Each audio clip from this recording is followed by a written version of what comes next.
Tick-tock, time to rock. Good evening, good morning, good afternoon to all the Christians, the Muslims, the Jews, the atheists, the agnostics, the Hindus, the Buddhists, everyone all around the world who's watching right now. Thank you for joining us. This is the first time I've been live with Islam Critiqued, aka Colin. How you doing, Colin? I'm doing great, David. And as soon as I turn the YouTube video down, I need to mute that. Yeah, I'm doing great. Glad to be here. Thanks for having me. Awesome, awesome, awesome. Just let me check everyone hear us clearly. Just make sure. It's good to handle these things at the beginning. All right, so we wanted to get together for a little while now for a live stream, and tons of people have asked me to get you on for a live stream. A lot of them are girls. So it's those I think it's those piercing blue eyes that they want to see on the live stream. Hopefully it's something a bit more in depth than that, but, yeah, hopefully it's the content. Now I think we have to what do we have here? Mystic says David with no facial hair is so strange. Yeah, I know. I feel naked without any facial hair. Just so you guys know, that was for a Jeffrey Epstein video. Jeffrey Epstein didn't have facial hair, so I had to cut off all my facial hair to play Jeffrey Epstein and Muhammad meets Jeffrey Epstein. And whenever I get around to editing that, that will be up. All right. I can't think of what Epstein and Muhammad had in common, so I can't wait to see that. We really couldn't figure out where to go with that one. I mean, I mean, you know, there's no parallels whatsoever there. Vocab actually wrote that script, which is cool because we have slightly different senses of humor. So people who watch them can notice there are kind of there are differences in the way we script out our episode. But Colin, of all the different things you could do in the world, just so everyone knows, we have some topics that we're going to get to. But it's just good in case anyone isn't familiar with Colin and the work he does. Have a little introduction here at the beginning. But Colin, of all the things you could be doing in the world, why are you making videos about Islam and the origins of Islam and things like that? Sure. Well, there are a lot of different reasons. Originally, I saw your debates a long time ago, along with several others. Perhaps that was what sparked my interest because I kept hearing Islamic apologists saying different things, disagreeing on some pretty key issues. And I thought, you know, there's a way I can get to the bottom of this. And I'll just read the text for myself. And so that's what I started doing. Over time, just developed a love for Muslims and a desire to reach them. And more recently, just really developing some interest in those early formative years of Islam and the types of things that recent scholarship is shedding light on now that scholars are no longer willing to take the traditional Islamic narrative at face value. There's some really important things coming to light. It's a great time to be in Islamic studies and a great time to be spreading the good news to Muslims. So. Yeah, that is. These are really, really awesome times. And I point this out a lot. Guys, it's very easy to look around the world and you got persecution in Muslim lands and you've got all sorts of horrible things going on in the world. And it's easy to look at that, the terrorist attacks, the groups like ISIS and Al-Qaeda and so on. It's easy to look at all that and get discouraged. But man, if you really want to refute Islam, whatever background you're from, whether you're Christian or atheist or whatever, if you want to undermine and refute Islam, or if you want to reach Muslims with the gospel, there is no better time in all of history to be in, my friends. These are really, really cool times. Now, absolutely, and the internet. That's the cool thing about this whole internet thing is. Have you read the video on Dreams and Visions? Is Jesus awakening a Muslim world? I don't know if you've read that or not. Definitely recommend it to the viewers as well. Just a really good book about the way that Jesus is appearing to Muslims in dreams and visions, and he has stories from all over the place, from Jordan to Saudi Arabia, Iran, Iraq, and it's interesting, and it really just gives you a kind of a kickstart, if you're getting tired of this whole YouTube thing, because so many cases these Muslims, all they have is the internet or TV or radio. So there's this woman who she asked this missionary, "Can I worship Jesus in the bathroom. And the guy's like, what are you talking about? She was still married, but she was an apostate from Islam. And her husband was still a Muslim, and she's in deep trouble if she's found out. So what she did was she took a radio and she hid it in her bathroom. And when she thought the time was safe, she would go in there and she would listen to Bible reading or sermons or something like that. But so many times these stories will have not only the radio or the TV, but the internet. And honestly, with some of these people, the internet is the only way they get sort of a glimpse of the outside world, and the only way that we can, inject new material into their plausibility structures and start to change the way they think about their religion. So it's a great time, and it's also a really important thing to do. The Great Commission it's online now as well. So. Yeah, actually, that's one of my goals for not right at the moment, but sometime later this year, and especially next year, will probably be one of my main, possibly my main focus is making sure that there's an online place that all the apologists trust, that we can direct Muslims to who in their own lands aren't safe going out to church. How can they have online fellowship, basically online church in their homes, where they don't have to go out and actually be in danger where they're from? Because it's just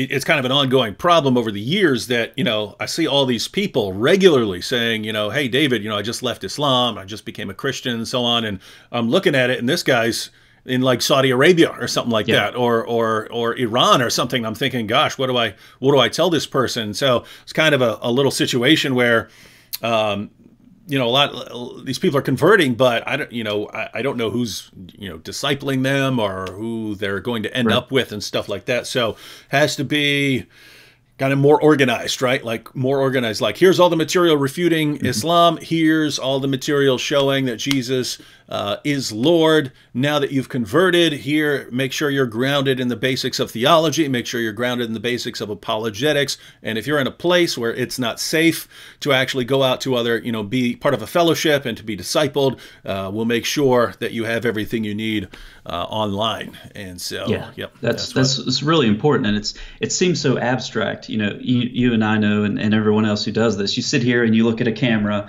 and you talk and blah, blah, blah. There's an ex-Muslim woman in a bathroom, listening to these videos. Yep. There's a man somewhere who's hiding in a closet or his bedroom, listening to these videos. And so it really makes a difference. So it's not as abstract as it feels. Yeah, I'm looking. What's cool here is there are lots of other people who want to get involved. So we had Reason Answers, apologetics videos, said, Act 17 apologetics got me interested in Islam, and Islam critique convinced me to start a YouTube channel. I'm so excited to see you together. And there are other comments like that. I'm not going to get to all of them, but here's another one. David, I'm 20 and you inspired me to start an apologetics YouTube channel. I start recording next week. That's awesome because, gosh, 10 years ago I was telling Christians, I was telling big Christian ministries, guys, do not miss this opportunity that these platforms are providing to get truth around the world. And it was, come on, that's just passing phase, David. And now, fortunately, everyone wants to jump in there. So cool times, cool times. Shout out to Oliver Kennedy in the super chat. He said, "God bless, keep up the great work," and Stevie AF as well. All right. So, oh wait, there is one more. There is one more issue that we have to. There was one more. Big problem, elephant in the room.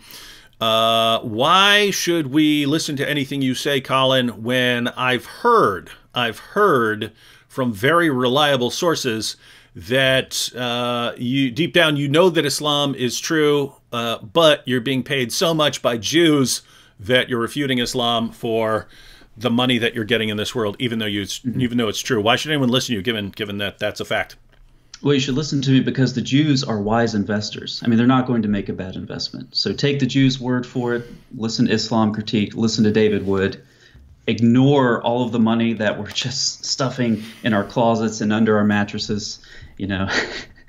That's why you should listen. I'm actually sitting on a big big bag of money that Jews gave. And guys, if you if you don't know what we're talking about, anytime anyone criticizes Islam, the response you get from lots of Muslims is you're doing it to get paid. Guys, I have a PhD in philosophy. I could be living a nice, comfortable life as a philosophy professor. I would love doing that every day. I'm doing this because someone has to do this, as much as it sucks to be threatened with death regularly, to be threatened with having your wife raped and everyone killed and your kids killed. As much as that sucks, someone has to do this. But notice the mentality.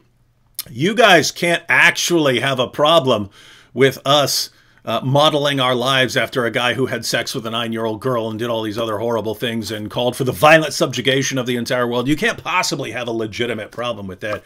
It must just be for money. So, yeah, so there you go. I wish I would have started a stopwatch. I think it was about 2 weeks from the first video I posted. Maybe it's 2 months. From the first video I posted until the first time I got that comment, "You're getting paid by the Jews." And then I realized that the person was serious. And so there's sort of stage one, which is, I can't believe this person honestly believes that. And then there's the second stage of, these are the types of people I'm trying to reach. How on earth do I do that? So it's a problem. It really is.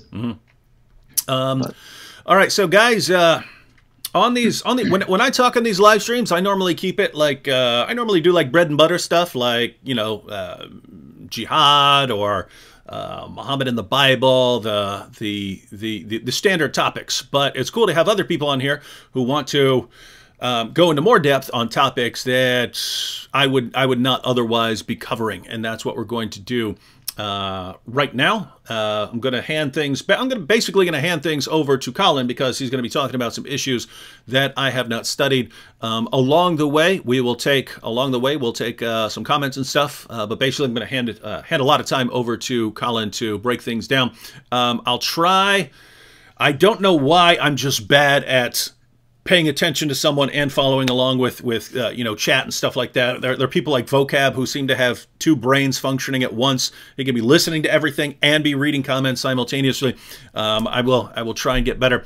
But if anything is not clear, then let me know in the chat, and I'll try to back things up and go into a little more. Let me take one quick comment right now.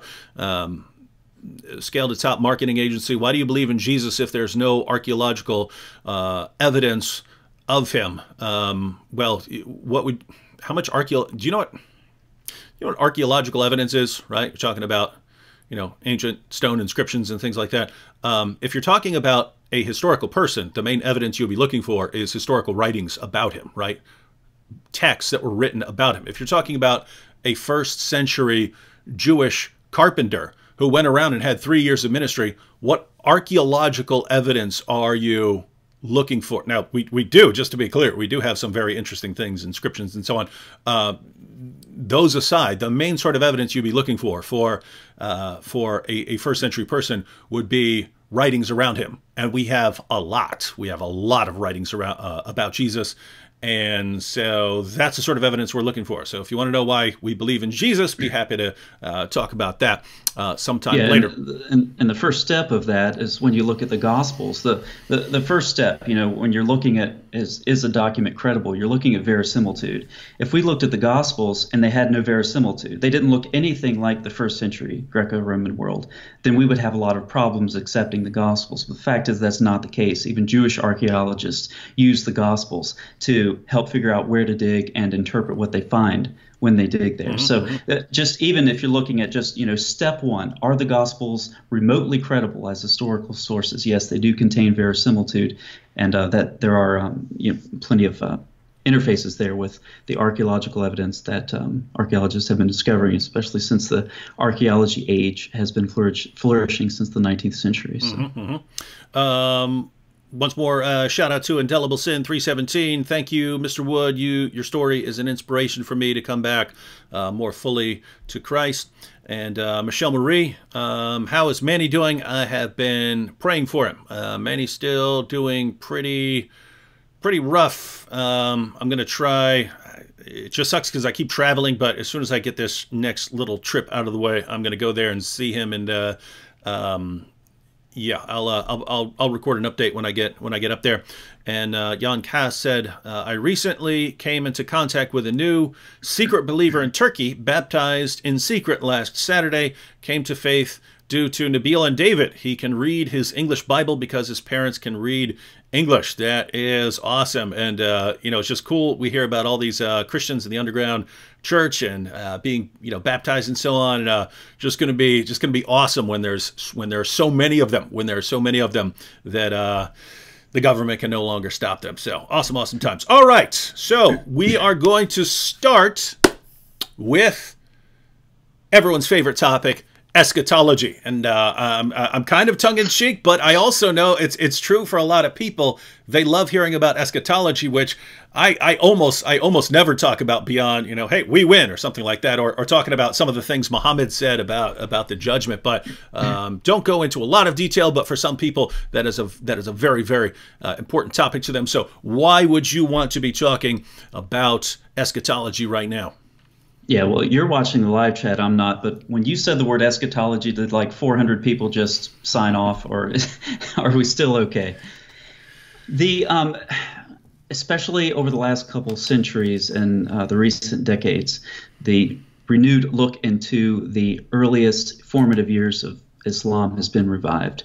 It's really interesting stuff. And so when you stop taking the traditional Muslim account at face value, you begin to ask, what were the earliest proclamations of the messenger, later known as Muhammad?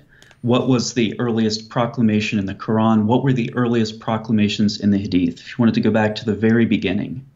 It's really interesting stuff. So we'll set all of the morality issues aside, immorality issues aside, and we'll talk about theology and eschatology. What we're going to see is that there is a very healthy strand of imminent eschatology in the Quran. Then we're going to see that people in the Quran respond to it. The messenger backs off a little bit. And then there's this kind of verse that comes out of nowhere that really looks like a later edition that goes against all of that other stuff. Okay, we're going to corroborate that imminent eschatology with the Hadith, with some traditions about Muhammad being resurrected, and see how this all fits into the historical context. And we'll see that the only thing that's missing in Muhammad's eschatological picture was an antichrist, which actually wasn't missing at all. And we'll go into Merkabah mysticism for that. So Muslims who are watching, it's a little bit tedious, but if we only cite one verse or two or three, Muslims will say we're proof texting. And we don't want any of those accusations. So I'm going to go through several verses from the Quran that talk about imminent judgment. So if you will, just, wipe your canvas clean and think with me as we sort of paint a picture of Muhammad and what his earliest claims were. I think it makes sense if we see him as a very charismatic individual who believes that the end is near and it's going to occur within his lifetime and within the lifetimes of the hearers of the message of the Quran. So, imminent judgment, Surah 15:3. Lead them to eat and to take their joy and to be bemused by hope. Certainly they will soon know. 16:1. Allah's commandment has come, present tense. 16:77. The matter of the hour is but as the twinkling of an eye, or it is nearer. Surah 21:1. Their reckoning has drawn near to men. 26:6. Therefore the news of that which they mock shall soon come to them. 40:18. The day of the impending ... The impending is actually feminine. It doesn't agree with day. So Allah forgot to put something there. So let's fill in the blank. That's a shocker. We'll help Allah out a little bit. The day of the impending hour, perhaps. That's what Allah meant to say. Surah 40:70. They, that is those who criticize the messenger, they shall soon come to know. 53:57 is my favorite. The near event, okay, the near event draws nigh. Literally, it's the impending is impending. Surah 52:7-8. Most surely the punishment of your Lord is about to fall. And 54:1, the hour has drawn nigh. Are you picking up on this, David? Do you see how close judgment is? Sounds pretty close. Surah 36:49, it will seize them while they are still disputing. 67:27-29, but when they shall see it nigh, the faces of those who disbelieve shall be sorry. And it shall be said, this is that which you used to call for. And then blah, blah, blah. So you shall come to know who it is that is in clear error. 78:40. Chastisement is near at hand. 75:34 through 35. Not even Sam Shamoon could do all this, could he? Nearer to you is destruction, and nearer again. Nearer to you and nearer. That's my favorite one. Now there are some objectors. Okay, we have some objections. 13:6. And they ask you to hasten on the evil. So these are people who are mocking the claims of the messenger. And they're saying, bring it on, bring it on. Surah 22:47. And they ask you to hasten on the punishment. 26:6. Therefore the news of that which they mock shall soon come to them. 29:53. They shall ask you to hasten on the chastisement. And that's repeated in 37:176. And then Surah 76 through 7. They think it to be far off. We see it nigh. So, clear picture, imminent eschatology, and then we have some who are mocking the messenger. Then, as a response, we see some hesitation on the imminence of the judgment. So, 17:51, maybe, this is the messenger speaking, maybe it has drawn nigh. Maybe. 27:72, maybe there may have drawn near to you somewhat of that which you seek to hasten on. 33:63, perhaps the hour is near, and that's repeated in 42:17. And then we have this kind of oddball verse, 72:25, say, I do not know whether that which you are threatened to be nigh, or whether my Lord will appoint it for a term. This actually, some scholars have said this really looks like a later addition to sort of cover this imminent eschatology, which was never actually realized. There are no later additions? What the heck?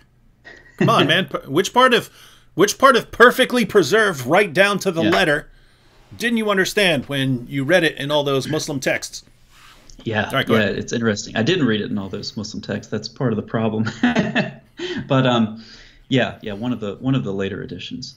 So these are corroborated by the Hadith, and there have been scholars over the last century who have done a lot of work in the Hadith collections, and the problem becomes when you do all of this work looking for the historical core. Where is the historical core of this information? You end up with so little, especially in the Sirah, that by the time you're done, scholars are saying, is it really worth the time we're putting into this? But some work that has been sustained over the last century is looking at the Hadith collections and saying, okay, what are the earliest traditions? Which ones most plausibly go back to the messenger? And Shoemaker actually has a whole bunch of these all combined together for us. So I'll just read through some of these. This is from Stephen Shoemaker's book, The Death of a Prophet. And he cites all of his sources, and I'll just read them all for you. So he has been sent with the hour in order to avert you from a severe punishment. Okay, this is referring, of course, to Muhammad. Muhammad himself said, my coming and that of the hour are concomitant. Indeed, the latter almost arrived before me. Muhammad has been sent on the breath of the hour. The hour has come upon you. I've been sent with the hour like this. And this is the apostate prophet videos going through my head right now, where he makes fun of the two-finger tradition. But Muhammad joins his fingers together. This is the Spock Hadith. He joins his fingers together and says that the hour is this close. And that's in Sahih Muslim as well. Muhammad pointed to a young man and said, if this young man lives, the hour will arrive before he reaches old age. And again, if he lives long, he would not grow very old until the last hour would come. And then there's a tradition which describes the building of the first mosque in Medina. And Muhammad says, nay, build a booth like Moses. In other words, don't put all of that work into it, because he says the affair will happen sooner than that. So if you build this structure, in a very sound way, if you put a lot of time into it, the hour is going to be here. So don't just build it quick. Build it like they did back in the days of Moses, and that'll be good enough. So we have, how would I rest happily, knowing that the man has taken the horn in his mouth and waiting for the order to blow. The messenger of God described him to us and said, that's referring to the Antichrist, the Dajjal, some of those who see me or hear my words will live to see him. So pretty clear that these hadith corroborate the Quran. Now, there are several reasons could you to think. could you repeat that last part of that last hadith? Sure. Are you referring to the one about the Dajjal, the Antichrist? Yes. No, as far as the people who hear him. Yeah, the messenger of God described him to us and said, "Some of those who see me or hear my words will live to see him." Yeah, interesting stuff. So why should we think these are early? Well, there are a couple of reasons, and one of them is that it's unlikely that later Muslims would come back and put these words on the lips of Muhammad or put them on the pen of Allah in the Quran. It's highly unlikely that Muslims would do that because these traditions actually became very problematic, to put it honestly. And I can't even read Tabari's treatment on this, but because it's so funny. But scholars have pointed out that this goes back to an early core of tradition that apparently Muhammad proclaimed, and it goes back to that early important time. And the evidence is that the Muslims didn't just jettison it when the hour didn't come. They didn't just toss it.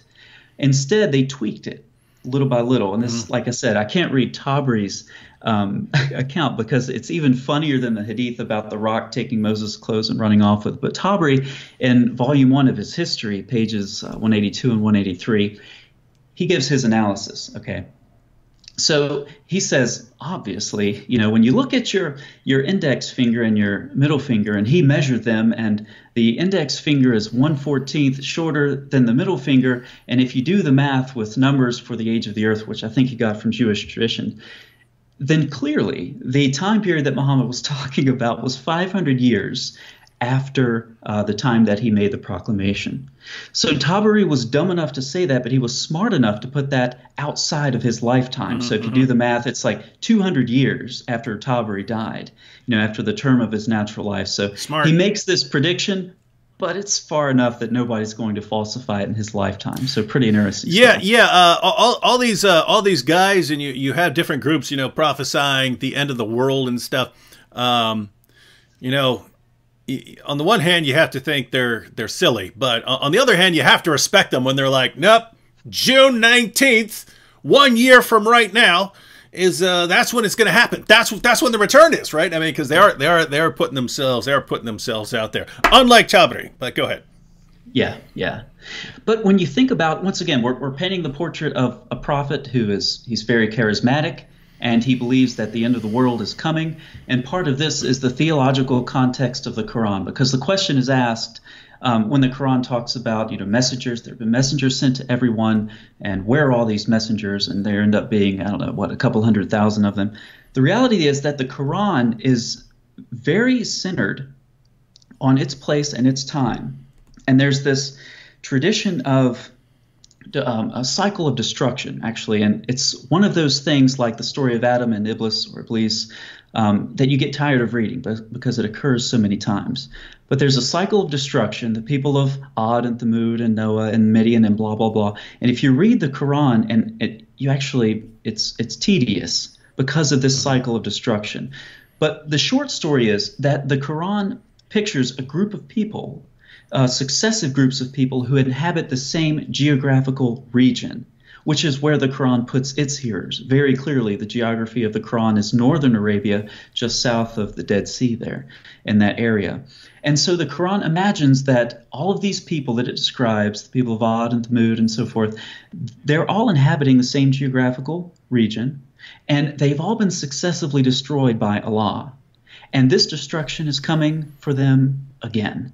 Okay, so that's sort of the theological context that I think contributed to the messenger believing that the end of the world was going to occur in his lifetime. But there are also some historical factors, right? You think about this, the geography of North Arabia. I mean, what's happening around the 7th century and what had been happening? You think about the warring of the superpowers, right? The Byzantines and the Persians.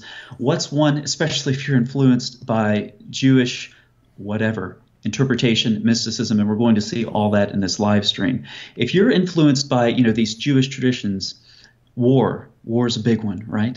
And so the Byzantines and the Persians had been warring back and forth. What else do you need? You need some natural disasters. Dan Gibson has pointed out the prominence of earthquakes in this region of North America. So we have wars, we have earthquakes. What else do we have? We have plague, right? The plagues just rocked the urban areas, the crowded, city areas, especially of the Byzantine Empire. And when you read about the people who were killed in these plagues, the numbers are just staggering. And so the sky is falling. In Muhammad's day, he's been influenced by this tradition that we see in the Quran regarding the cycle of destruction, and he thinks it's coming for him as well. Another eschatological element that you need, of course, is resurrection. And it's interesting that Muhammad seems to have had his resurrection, or at least legends of it.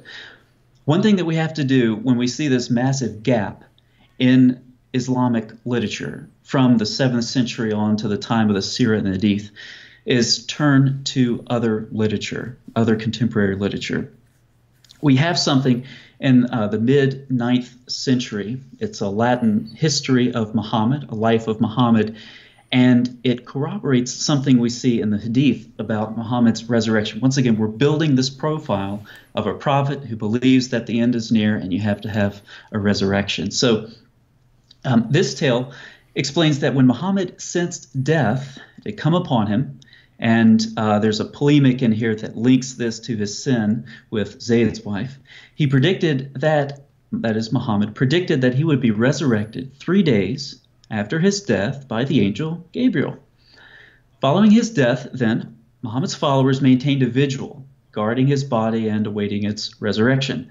When 3 days later this did not transpire, Muhammad's body began to stink, and his followers convinced themselves that their presence was preventing the angel's appearance, so they left the body alone, and immediately, instead of angels, dogs followed the stench and devoured his flank. The dogs are probably what prevented the angel. So I'm just saying. Sorry, that does have precedence, yes, in Islamic literature. A little puppy dog. So this is also a similar story that's told in a Syriac version, and where Muhammad had proclaimed himself the Paraclete, and so his followers expected him to arise after 3 days. Now, Muslims are listening to this going, that is nuts. That's utter nonsense. Sunan ibn Majah and Sahih al-Bukhari. All right, we'll start with Sunan ibn Majah. By Allah, this is Umar speaking. The messenger of Allah has not died. Umar couldn't accept his death. And he will never die until the hands and feet of, what is it about Umar and people's hands and feet being cut off? Then Abu Bakr stands up and he recites a verse that no one had ever heard before, Surah 3:144. Muhammad's going to die like everyone else. Bukhari's version of this, Umar stood up and said, by Allah, Allah's messenger is not dead. Verily, Allah will resurrect him. So it seems that Muhammad convinced his followers, or was convinced himself, about his own resurrection, once again contributing to this prophet who believed that the eschaton was near, and perhaps so was his resurrection. So, I'm sorry, did you have something? Oh, no, I was just, did that wrap up that? Is that the content you wanted to put into that section? No, I mean, think about the wars of apostasy, right? So we think about people leaving Islam because of, getting out of the heavy yoke of Muhammad and the commanders of the believers who are later referred to as caliphs. How about people just didn't believe Muhammad's message? Yeah. I mean, he says that the end is near, within my lifetime and within your lifetime. He says this to his hearers, and that doesn't happen. And then he dies, but he's going to be resurrected, and then that doesn't happen. Yeah.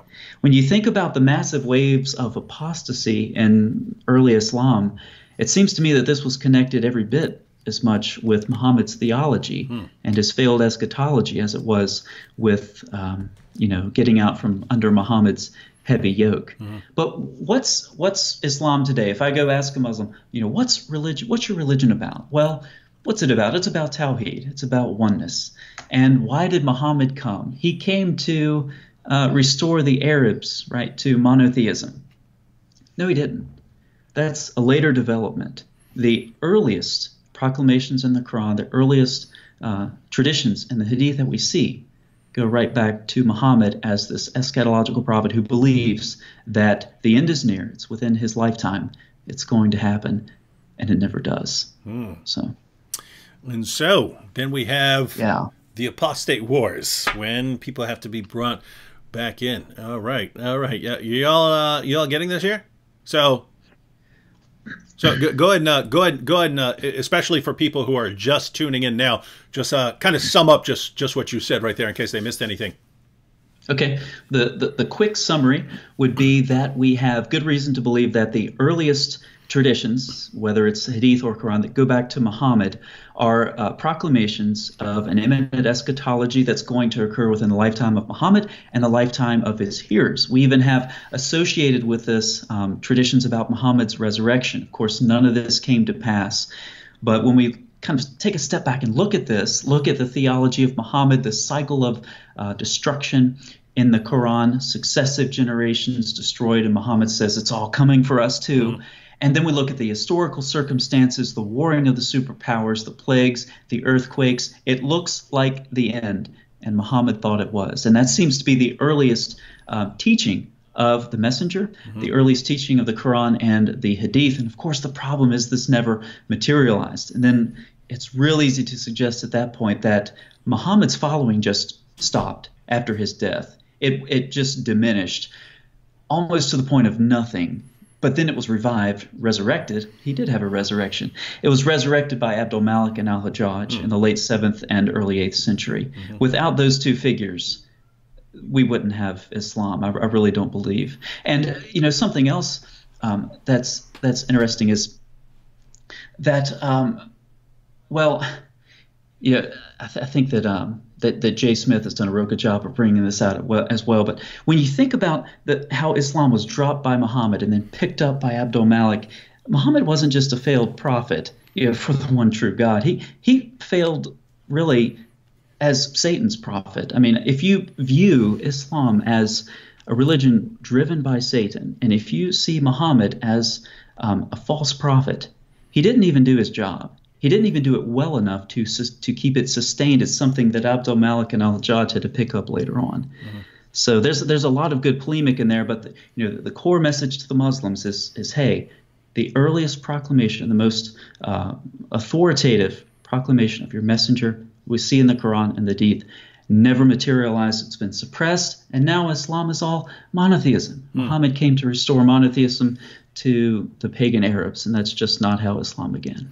All right, you're going to see where we're going with this here in a minute.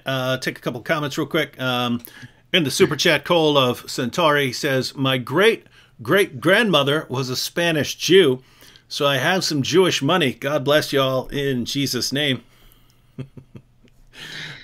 Just give us all that Jewish money. We need it all. SB, there's a rabbi knocking at my door right now. Just wait a second. SB in the super chat says, "Thank you and God bless you, my brothers in Christ. I love, appreciate, and value your work very much." Thank you, SB. And Mr. 762 says, "Muhammad is the Antichrist and Islam is a satanic cult. Hashtag change my mind." I would say Muhammad is an Antichrist because you got more than one, I think. All right, and wanted to, also Dr. Funny joined the Boom Squad, and Dr. Funny is an actual doctor who is funny. This is kind of in a different direction here, but Jacob Lambert says, "Question for David and Colin. I really want to go into apologetics and talk about Islam, but my carers told me I shouldn't because I have PTSD. What do you think?" I'll give you my thoughts, Jacob, and then Colin can share his. My thoughts would be, well, it kind of depends on the severity of the PTSD, but yeah, if there is a psychological concern about you being provoked or put in situations where people are going to be messing with you or threatening you, there are probably other things to do, just to be on the safe side. Now, with that said, you could do apologetics by, I mean, guys, one of the most important things to do is like take our videos and share our videos and stuff like that. So stuff like that would be pretty safe. If you're talking about like going and having discussions with Muslims and so on, yeah, I would kind of depend on the seriousness of the PTSD. You don't want to exacerbate situations that you don't need to, because there are other people who can do that sort of thing. What are your thoughts on that? Yeah, I'm not sure what he means by cares, but a decision to go into apologetics that's I think a decision that's going to be made with you and your church, your pastors, your leaders, and so forth. But really, at the heart of it, what is apologetics? Okay, apologetics is not a separate discipline. Mm-hmm. You don't have biblical studies over here and then apologetic studies over here. That's not how that works. You have biblical studies as the foundation, and then apologetics emerges organically from good Bible study. So in the one sense, in the sense that I define apologetics, yes, do apologetics, because apologetics is nothing more than solid Bible study and the sort of understanding that arises from it. So go do your apologetics. As it relates to, public apologetics, obviously we don't know the details, but talk to the leaders of your church. They'll be able to help you out more than we can. Mm-hmm. One more here. David the Goliath said, do you think Muhammad and his wife Khadijah may have followed some form of Christianity before Islam, and Muhammad misunderstood terms like son of God to mean a literal son? There's no question that Muhammad misunderstood terms like son of God, but I think the question is, could this be connected to Muhammad's wife Khadijah following some form of Christianity? Do you have any thoughts on that? It could be. I tend to, when I'm doing source critical work, not connect it to a specific person, because I don't know how Muhammad received these sources. What I do is connect it to a specific text. Okay, so if I'm looking at the Abraham traditions in the Quran, I'm going to go back to Genesis Rabbah. If I'm looking at the story of Joseph, I'm going back to Midrash Hagodol and Midrash Tanhuma. That's where I'm going to. I'm not really looking at this from the perspective of okay, which person did this come through? Because I don't know what that person studied. I don't know what they were exposed to. But if I do see parallels within the form and the words, like we're going to see here in our Merkabah mystical exegesis, if I see that kind of thing, that's what I latch on to. And building parallel after parallel, eventually it becomes clear that there's some borrowing going on. But as far as individual people, I don't try to attach my source critical arguments to a specific person. Mm-hmm. Yeah, so the idea of Khadijah following some form of Christianity, this would have a lot to do with her cousin Waraka supposedly being someone who translated the gospel into Arabic, and is basically one. I just don't know how much we can trust a lot of these sources. So that's one. Two, there are all kinds of sources for, if we take the basic Islamic timeline of who Muhammad was and the people he was around, there are all kinds of people who would have been an influence on Muhammad. So if he's going around with the caravans earlier in life, well, he has all kinds of people to talk to. Later, he has a sex slave named Mary the Copt, so she would have had Christian traditions and so on. So it's basically the Muslim sources are a mess, and the life of Muhammad is a mess, and his teachings are a mess. And we look back and say, what are the origin of these teachings? It's just kind of all kinds of places, so all kinds of possibilities. All right, so do you ready to continue on to the next issue? On through the mess? You just said it's a mess. It is a mess. We're about to get into a mess for sure. All right, so for those who heard the word eschatology and were like, why are we going to talk about eschatology? Get ready, because we are going to talk about mysticism. Yeah, fascinating. What was missing from Muhammad's eschatological worldview in our previous segment? Well, an antichrist. If you have an antichrist, you are surely at the end of the world. And there's a figure in Islamic tradition. We're not going to talk about the later developments of this figure. We'll just talk about it as it relates to Muhammad's life. But there's this figure that Muhammad was actually uncertain whether or not he was the Antichrist. Really interesting stuff. So we'll just start with introducing Merkabah mysticism to some who watch my channel. You'll be familiar with this. though I think this discussion will still help you out a lot because it's a complex mess, as David put it. And, we'll just start with sort of an introduction. Okay, so we'll start with the word. Merkabah just refers to chariot or a thrown chariot. It's a Hebrew word. It's spelled with a B-A-H at the end most of the time, but the B in Hebrew doesn't have something called a dagesh. So it's pronounced Merkabah with a V sound. But if you type it in Google, for whatever reason you'd want to do that, you'll spell it with a B as in Merkabah. So like I said, it refers to a thrown chariot. And Merkabah mysticism is something that draws off of esoteric, mystical exegesis of passages in the Bible like Ezekiel 1. So Ezekiel 1 just, it's a very interesting vision there that Ezekiel has. He's in exile. And to put it briefly, he has a vision of God on his throne. Really important that Ezekiel sees this because this is, as I said, during the exile.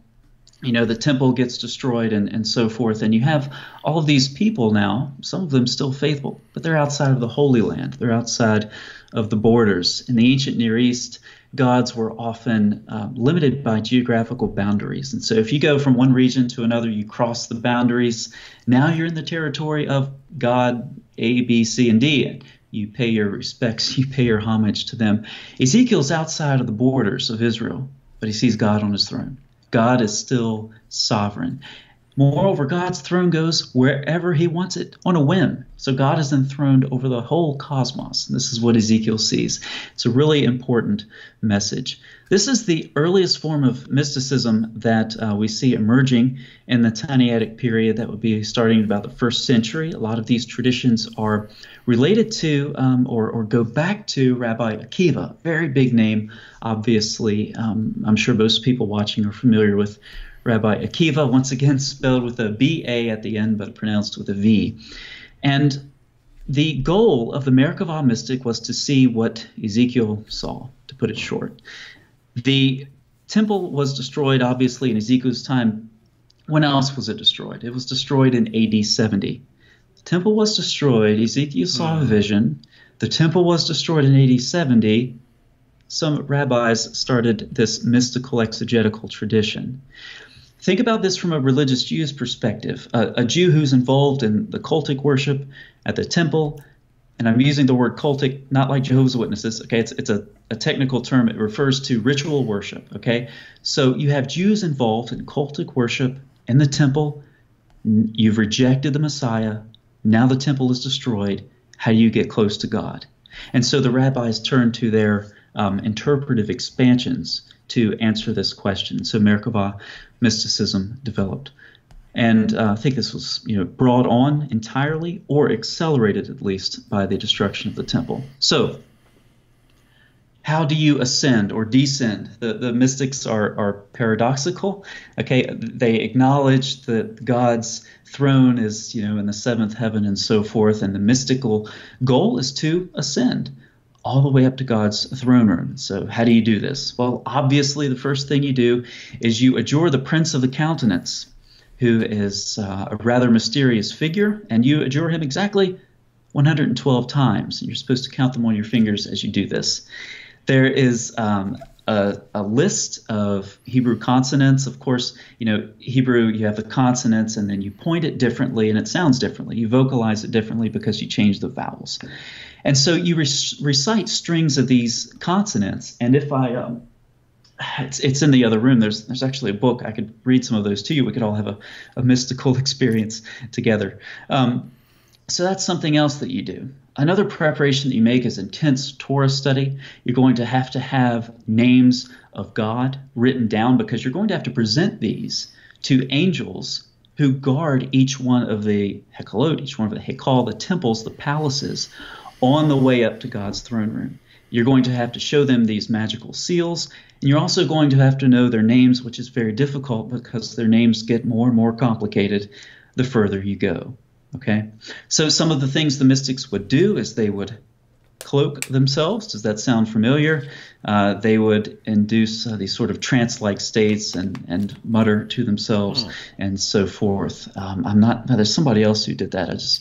I can't remember who it was. But anyway, we'll get to that. He's joking. He's joking, ladies and gentlemen. Go ahead. Everybody's like, Book of Revelation, Sahih Bukhari. Brief intro to mysticism. Any questions that you see, or anything I kind of left out to describe the origin, what prompted Merkabah mysticism, the time period where it originated? Or you think we're clear on that, or no? Yeah. Any questions on how to adjure the prince of the countenance or anything like that? I'm kidding about that one. No, I think we're good. Should we take a couple comments real quick? Okay. Great. Oh! I'm sure there's some entertaining ones. Sure. Oh no. That's I try to get the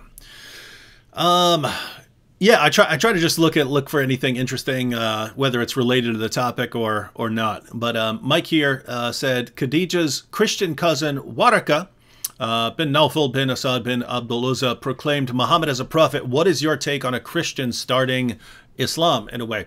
Again, Mike, I'm not entirely confident in the historical sources, but if we go in a straightforward manner from the Muslim sources, here's what we would say. Muhammad's interpretation of what he encountered in a cave was that it was demonic, right? He ran out of there and tried to kill himself because he didn't want his people making fun of him as some sort of possessed poet. So he runs home to his wife when whatever it was that he encountered wouldn't let him jump off a cliff. So he runs home to his wife screaming, cover me, because she's kind of a mother figure. Muhammad's mom would have been about 15 years older than him. She died when he was 6. He marries a woman who's about 15 years older than him. This dude had all kinds of issues. But Muhammad runs home to Khadijah, and Khadijah, who sees that her husband is suicidal, and her cousin Waraka say, no, that you're not possessed, you're a prophet. You're getting revelations from God. So there are a couple things here. And the reason we would the reason we would bring these up is because Muslims like to use this, right? Like as some sort of evidence. Even Waraka admitted that he's a prophet. This is the proof. One, we know next to nothing about this guy. Two, who makes him an authority, right? Who makes him an authority? There are all kinds of people down through history who said, "Oh, that guy's a prophet," and we don't listen to them, right? The people who identified Joseph Smith as a prophet, those guys all would have been raised as Christians, right? You don't say, "Oh, they're raised as Christians, therefore, you know, whoever they say is a prophet must be a prophet." So one, assuming Waraka identified Muhammad as a prophet, we'd have to know what authority does Waraka and Khadijah have to say who is and who is not a prophet. So that's one issue. But apart from that, think about what Waraka would have known about Muhammad's message that early on, right? It would have been, oh, here's a guy among the Arabs who's running around preaching monotheism. That would have been about the extent, right? We don't have the, hey, and you have to violently subjugate the entire world, and you have to subjugate all other groups, and anyone who says that Jesus is the Son of God and stuff, you have to subjugate them. You don't have that yet, right? Those things come later. So you can imagine someone who believes in Christianity, who sees a guy rise up and start proclaiming monotheism. You can see why someone would say, hey, this guy's a prophet. So being as charitable as possible with the sources, I think that's what I would say.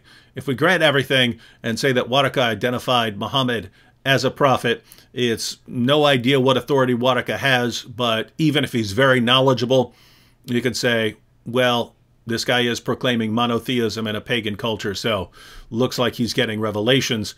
We don't know what Waraka would have said about if he had been familiar with Muhammad's later revelations, if he were in fact knowledgeable about Christianity, about the Christian text, then given things that Muhammad said later, long after Waraka's death, he would have had to reject him. He would have had to reject him because Muhammad clearly and indisputably rejected the core foundational doctrines of the Bible. What are your thoughts, Colin? Yeah, as you indicate, there's a disconnect between Islam, as people say it in common parlance today, and the earliest proclamations of the messenger. Fred Donner's made a very good case that Islam began, now it didn't last too long like this, but it began as sort of an ecumenical monotheistic movement. This is why we find approval statements in the Quran of Jews and Christians. Now, of course, that goes away later on. But Donner's point is that, initially it's an end of the world. Everybody's in. If you're a monotheist, do you believe in God? Okay, hey, you're in. Your scriptures are good enough, Surah 5:43 through 48. The messenger says to the Jews, your scriptures are good enough, he says to the Christians, and the Muslims can use the Quran. Everybody's in. And so, yeah, I think early on it was this sort of universal, once again, an ecumenical movement. And so it wouldn't have necessarily met with resistance from Christians or Jews. Now, that changed, obviously, very quickly. I think it was a very short experiment. But so there's a disconnect there when you say that someone else started or a Christian started Islam.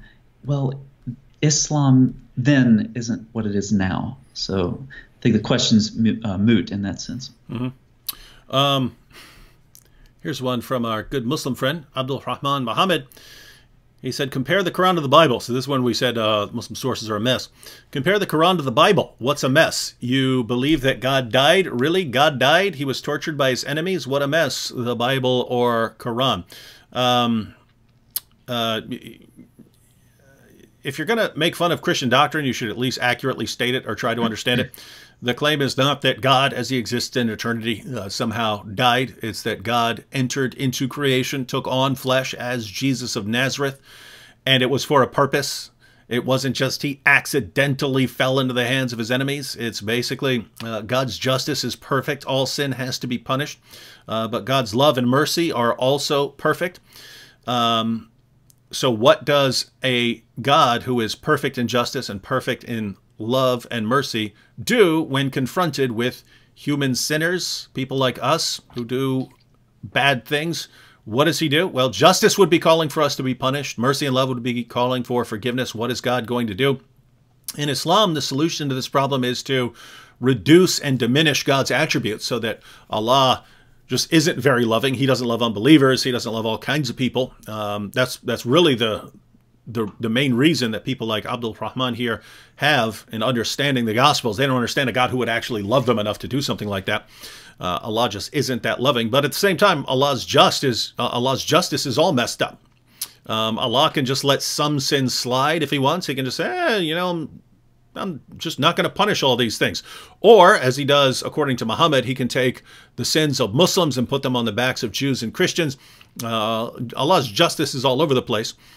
But in Christianity, God's justice and love and mercy are all perfect. And so the solution to the problem of sin, God being confronted with human sinners, is that God decides to pay a debt that we owe, so that at the end of time, whatever you want to say about Christianity, at the end, all sin has been punished, every last bit. Justice is perfect. And yet, look at what God did for us so that we could have forgiveness. Love and mercy are perfect.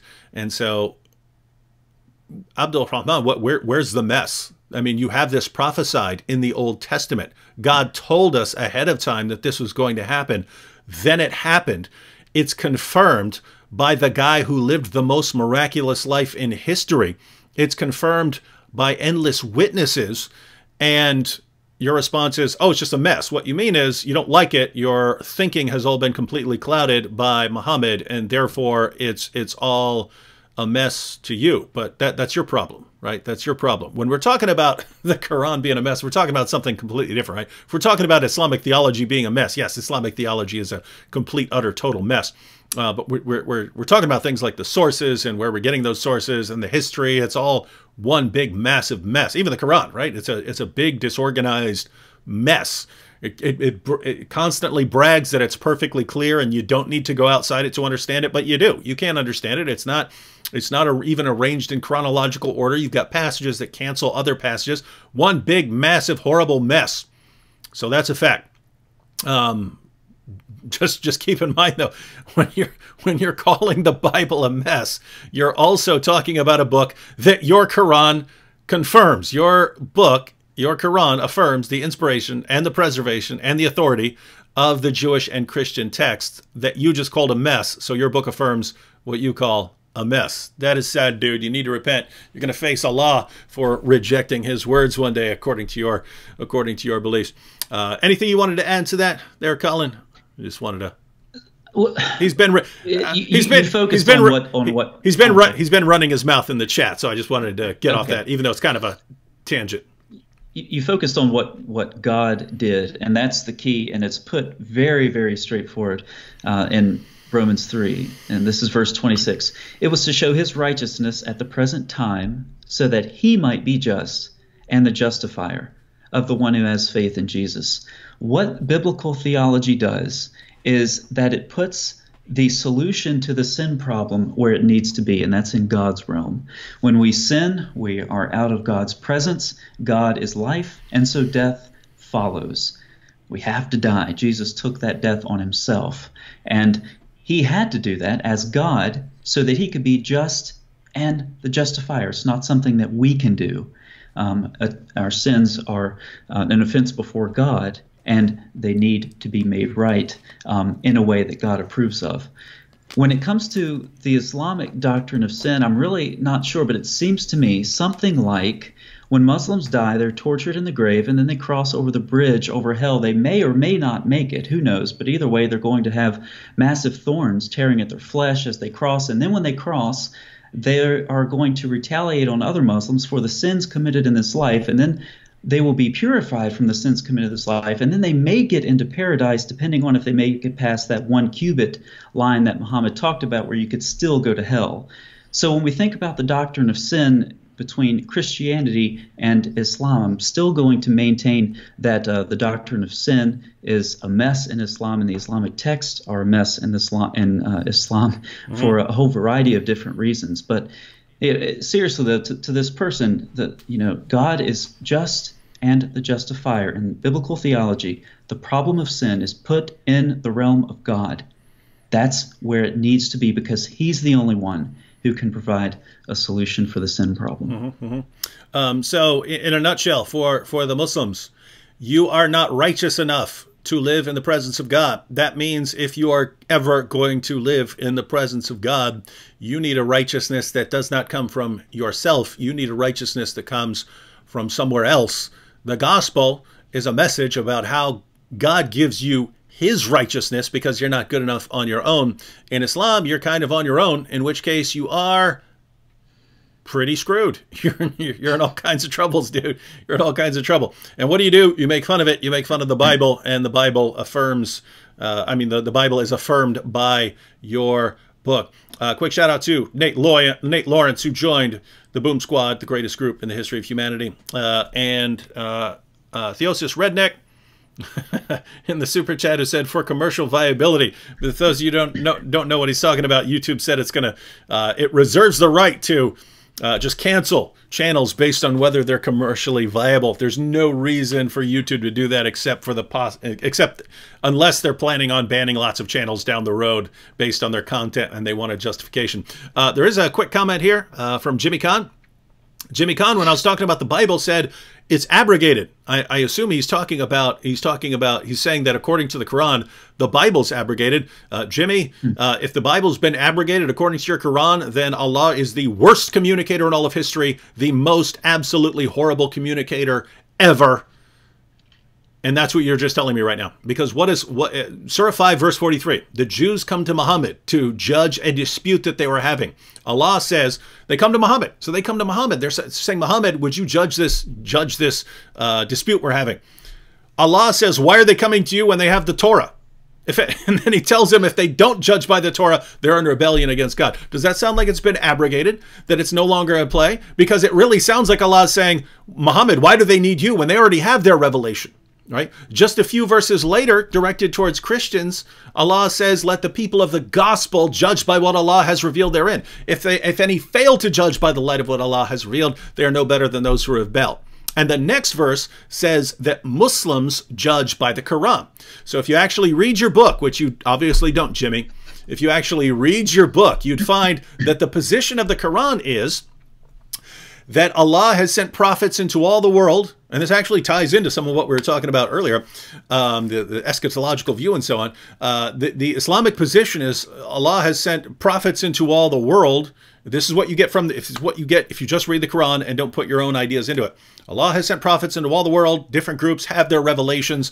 The last group to receive their revelations were the Arabs. They didn't have a book in their own language. They were the last group. Everyone else had a prophet in their own language except the Arabs.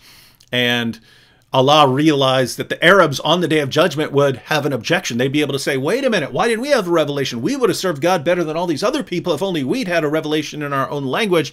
So Allah says, all right, I'm giving them Muhammad to give them a revelation in their own language. That way they won't be ignorant. But now that Muhammad has come, now every group has their revelation, and each group needs to judge by its own revelation. Jews need to judge by their revelation. Christians need to judge by their revelation. And Muslims need to judge by their revelation. And so that's the position of the Quran. What happened was eventually Muslims started going out and actually looking at these other revelations and realizing, these don't line up with Islam at all. They must have been corrupted. Even though according to the Quran, no one can change Allah's words. No one can change Allah's words. The Bible, the Torah, the gospel were still authoritative for Jews and Christians. Makes no sense if they'd been corrupted. But they started realizing this, so they had to say corrupted. Why? They couldn't say the obvious, namely, hey, Muhammad didn't know what he's talking about. They'd get their heads chopped off for saying that. So they had to say corrupted. But fortunately, Jimmy, we're not in that position. We can look at Muhammad and say, okay, Muhammad thought that all the other revelations line up with him. They don't. According to Muhammad, no one can corrupt Allah's words, but Muslims today say everyone's basic. Is there anyone who hasn't corrupted Allah's words? Because based on what Muslims tell us, every group that's ever existed except Arab Muslims, everyone has corrupted their revelation. So massive problem. This is totally incoherent. And by the way, Abdul Rahman, this is exactly some of the stuff we're talking about when we say that the Quran is a mess. Your book affirms scriptures that completely contradict your book. There are only two possibilities. Either we have the Word of God or we don't. If we have the Word of God, your book is false. If we don't have the Word of God, your book is still false because your book affirms our book. So either way, your book is false. You need a new religion, dude. Get a new religion. Back to you, Colin. You're in rare form. I'm trying. This question, it is a complete mess, like you said. And just in case it wasn't clear what we meant by all this, you take Surah 18, for example. Okay, here's what it looks like. Okay, Surah 18 to Muslims, it's the word of Allah. Here's what Surah 18 looks like. It looks like someone sat down on a table and they had some Syriac legends over here and some Christian legends over here and some Jewish legends over here. And they took a couple of pages out of each one of these and they stapled them together, and there's Surah 18. That's in part, what we're talking about when we say the Quran is a mess. Then there's the problem that David's talking about, where the Quran affirms the Torah and the gospel. But here's the problem. The Quran does not know the difference between Torah and Midrash. Mm-hmm. That is a huge problem. Huge. We've seen this in the video I produced on Abraham and Zarathustra. It's a little bit technical. I boil it down, condense it a little more in a video I have coming out probably tomorrow on the Joseph story. You know, Surah 12, this is where Potiphar's wife calls the assembly of ladies, and the Joseph's so hot they cut their hands, right? This comes from an exegetical expansion that's preserved in several midrashim, Jewish interpretive texts. And I go back in Genesis 39 and I show you from the Hebrew where these exegetical expansions developed. And I show you how they developed, and I show you where they are in the Midrash, and then I show you the same thing in the Quran. So this is what we're talking about. I wish that Muslims could travel with me years ago, because here's what happened. I watched debates with, David and others. This was back when Sam was, I guess Muslims are afraid to debate Sam now, but you have all of these different apologists. Seems like there were more debates back then. Maybe I just watched it more, I'm not sure. But one thing that was consistent with the Muslim apologists was that the Bible is corrupted. And so my first time reading the Quran, I thought, I'm going to see this over and over again. And I read the Quran, and not a single time, not a single negative statement on either the Torah or the Gospel. It also mentions the Psalms, and it mentions the pages of Abraham, whatever on earth that is, maybe the Apocalypse of Abraham. And in fact, in my last trip through the Quran, because I go through periodically to make a new set of cross-references and notes for the topics I'm tracking on. And I said, this is going to be time-consuming, but I'm going to write down every time The Quran speaks positively of the Torah, the Book of Moses, the Gospel, whatever. And I got sick of it by about the third or fourth chapter.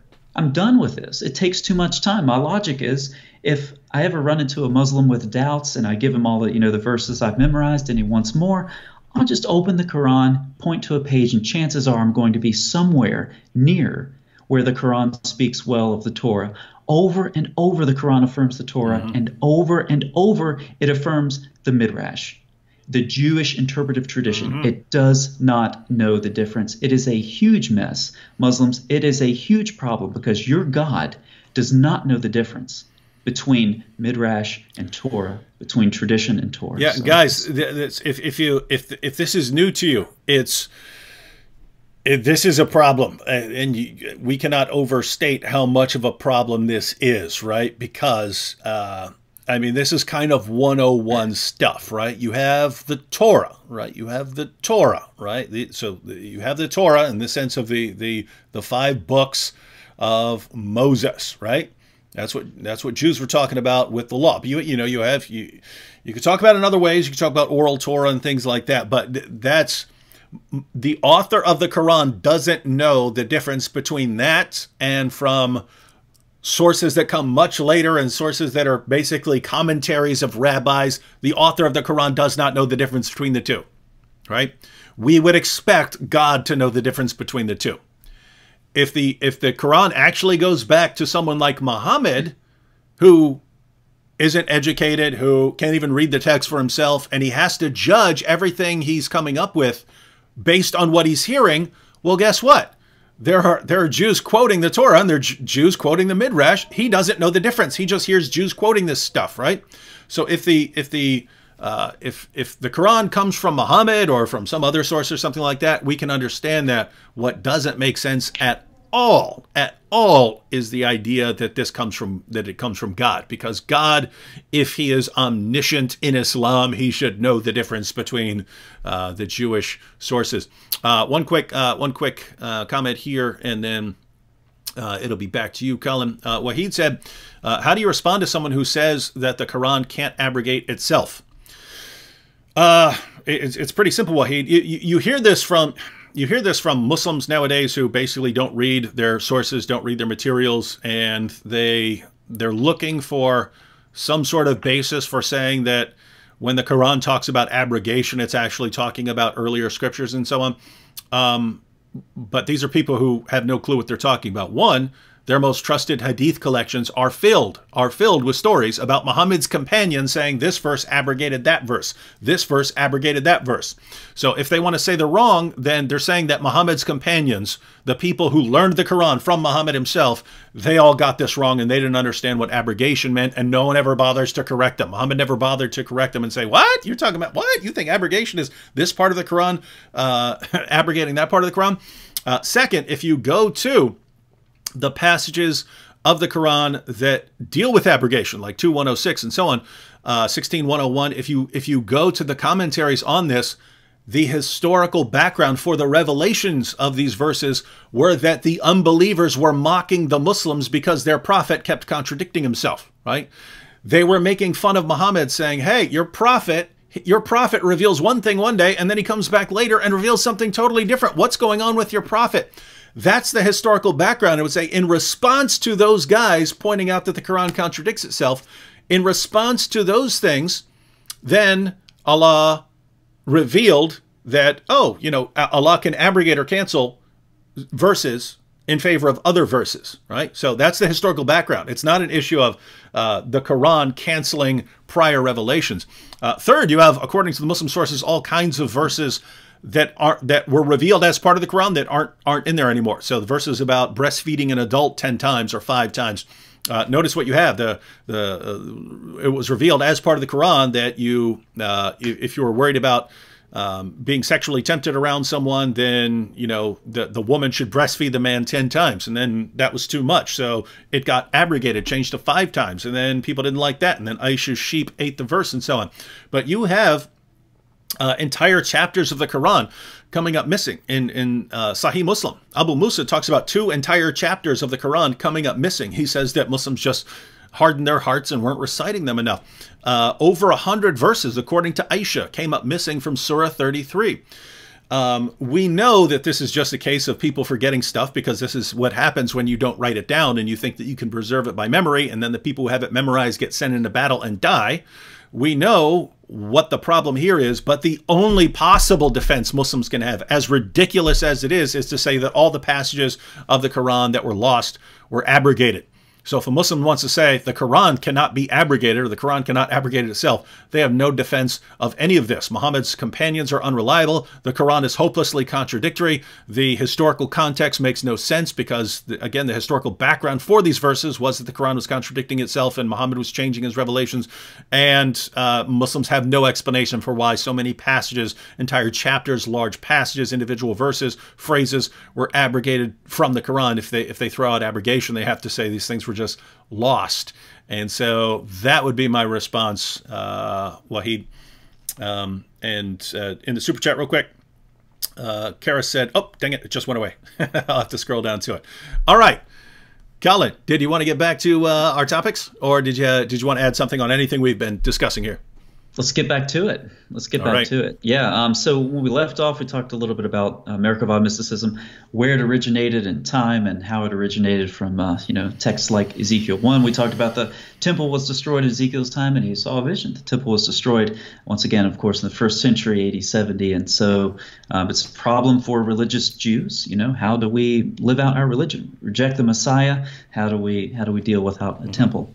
And so this gave rise to, accelerated this whole mystical tradition. So, story time, everybody. We'll go to Sahih al-Bukhari, and I'll just read a typical tradition, okay? As we go through this discussion with Ibn Sayyid and Muhammad, he's a Jewish boy mystic, okay? He lives in Muhammad's time in Medina, and what you're going to find is that these traditions are start to finish embarrassing for Muhammad. It's absolutely marvelous, it's miraculous that they were preserved, because at every step of the way they're embarrassing. So I'll just read one example from Sahih al-Bukhari, then it's a lot to unpack, and we'll wade into the weeds fairly deeply as we go through this stuff. But here we go.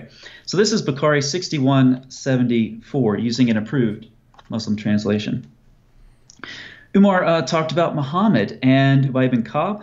They went into the garden in which Ibn Sayyid was present. When Allah's messenger entered the garden, he started hiding behind the trunks of date palms. Okay, those little cartoons where you have like this, rabbit going from one tree to the other, and he's hiding behind the trees. That's what we have going on here. Muhammad is hiding behind the trunks of date palms, intending to hear something from Ibn Sayyid before the boy could see him. He was lying on a bed, he was covered up with a sheet, and he was murmuring. Ibn Sayyid's mother saw the prophet and said, "Look, it's Muhammad." And Muhammad's cover was blown. Ibn Sayyid stopped his murmuring.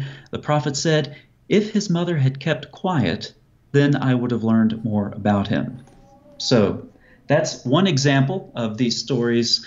We see some occurrences also in Sahih Muslim as well as Hanbal's Hadith collection. So these traditions are widely attested in a whole bunch of Hadith, and they consist of different units, okay?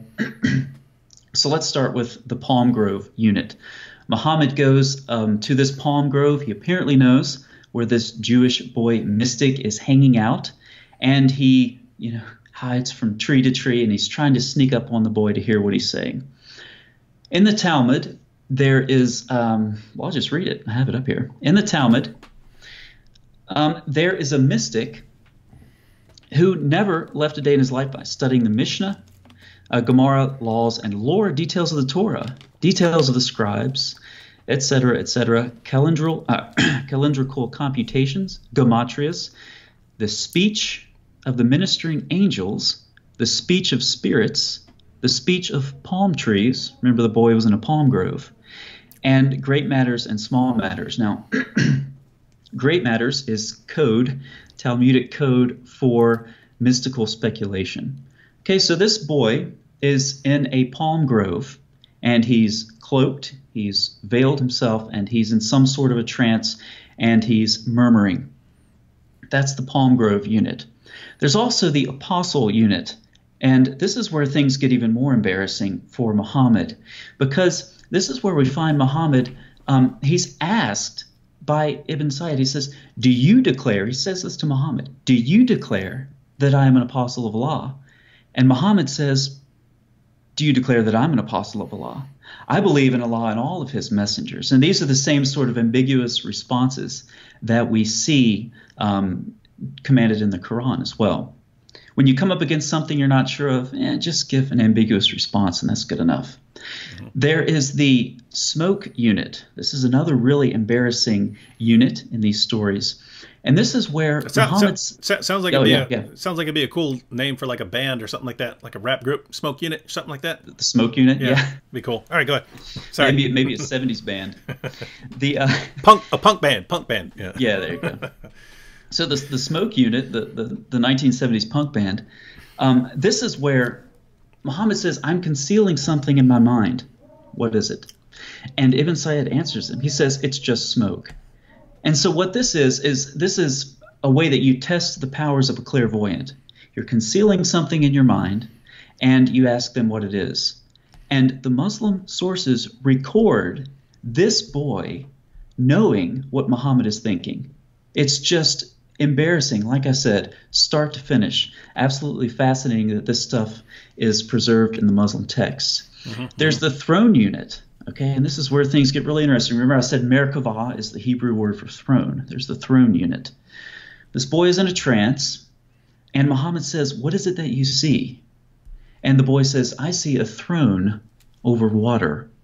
And there's a variant tradition along with these that actually contains the word hayot, which is the living creatures that we hear about in Ezekiel chapter 1. These living creatures that bear the throne. That word shows up again, a cognate in Arabic, in these traditions.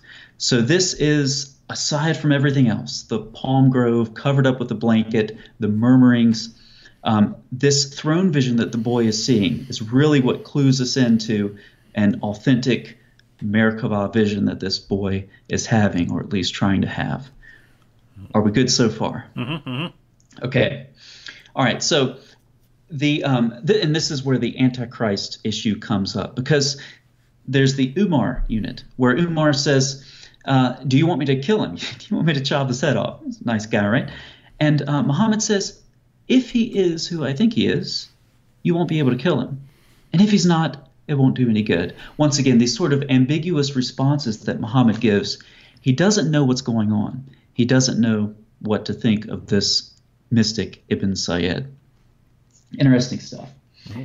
The Sahih Muslim, there's another interesting detail. This is an objection I've gotten from Muslims a couple times. So this is the throne unit. And we have, once again, this ambiguous sort of question-answer period. The messenger of Allah said to him, do you bear witness that I am the messenger of Allah? And by the way, this is, I'm using the Dar al-Salam, so this is 7346 or 2925. Do you bear witness that I am the messenger of Allah?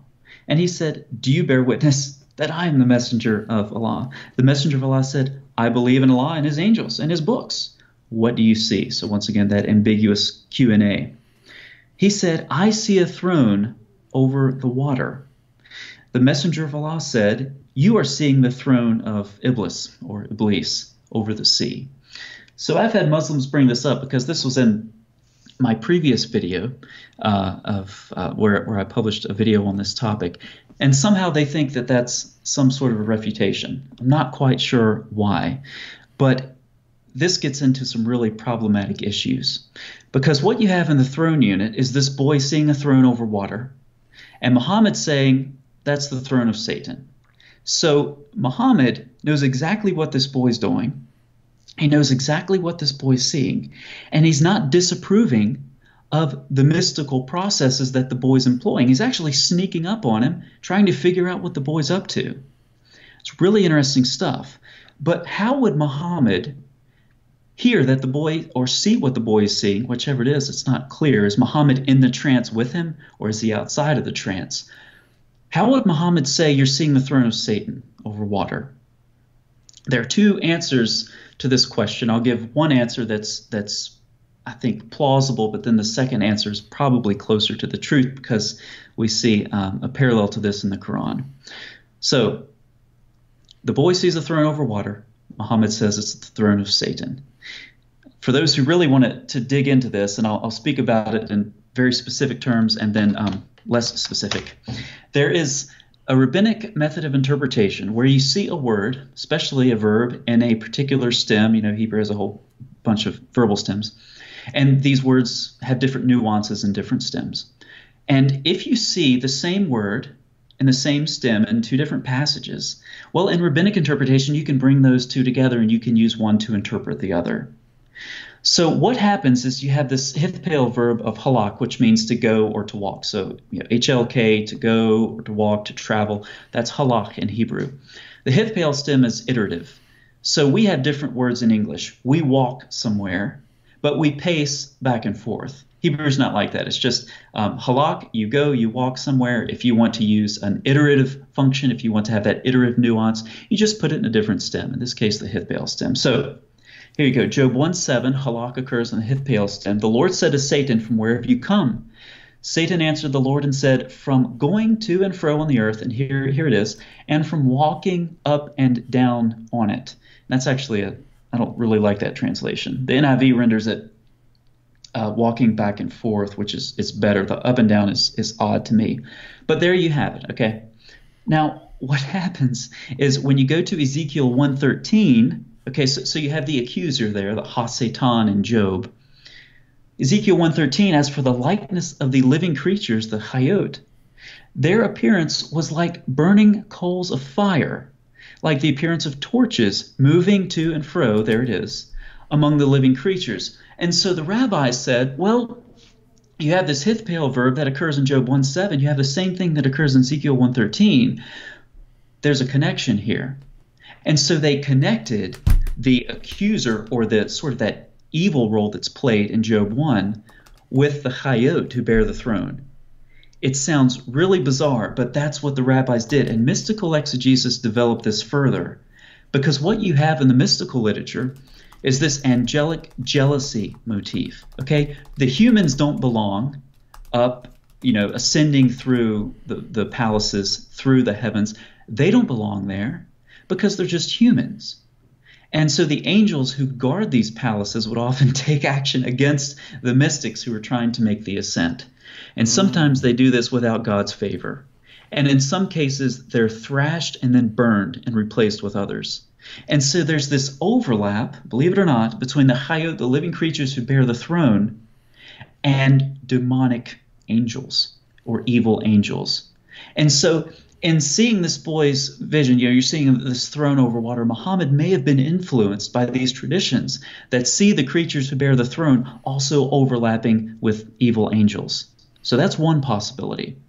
There's a second possibility, though, and this is attested in the Quran as well, and that is that when you get to the sixth heaven, okay, you look in, and there are various tests for the mystics along the way, okay? And here's one. You get to the sixth heaven, and you see what looks like water. And if you say, what's the deal with this water, then you're exposed as a fraud. Okay, it's actually technically telling a lie according to the Talmud, and then it just does not look good. It really doesn't. You're impaled with a whole bunch of iron bars, or you're beheaded, or whatever it is. Do not fail this test, okay?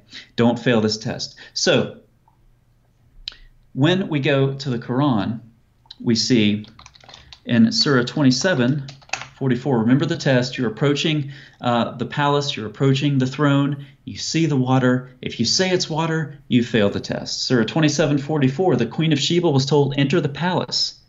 But when she saw it, she thought it was a body of water and uncovered her shins so she doesn't get them wet. He said, that's Solomon, indeed, it is a palace whose floor is made with smooth glass. She said, my lord, indeed, I have wronged myself. and I submit with Solomon to Allah, Lord of the worlds. This is part of the mess that we're talking about with the Quran. Because what happens is back in the Tannaitic period, there is something called the Hekkalot literature. Okay, Hekal is temple, palace, it's plural, so it gets the plural oat ending. So you have the Hekkalot literature. There are various recensions of this.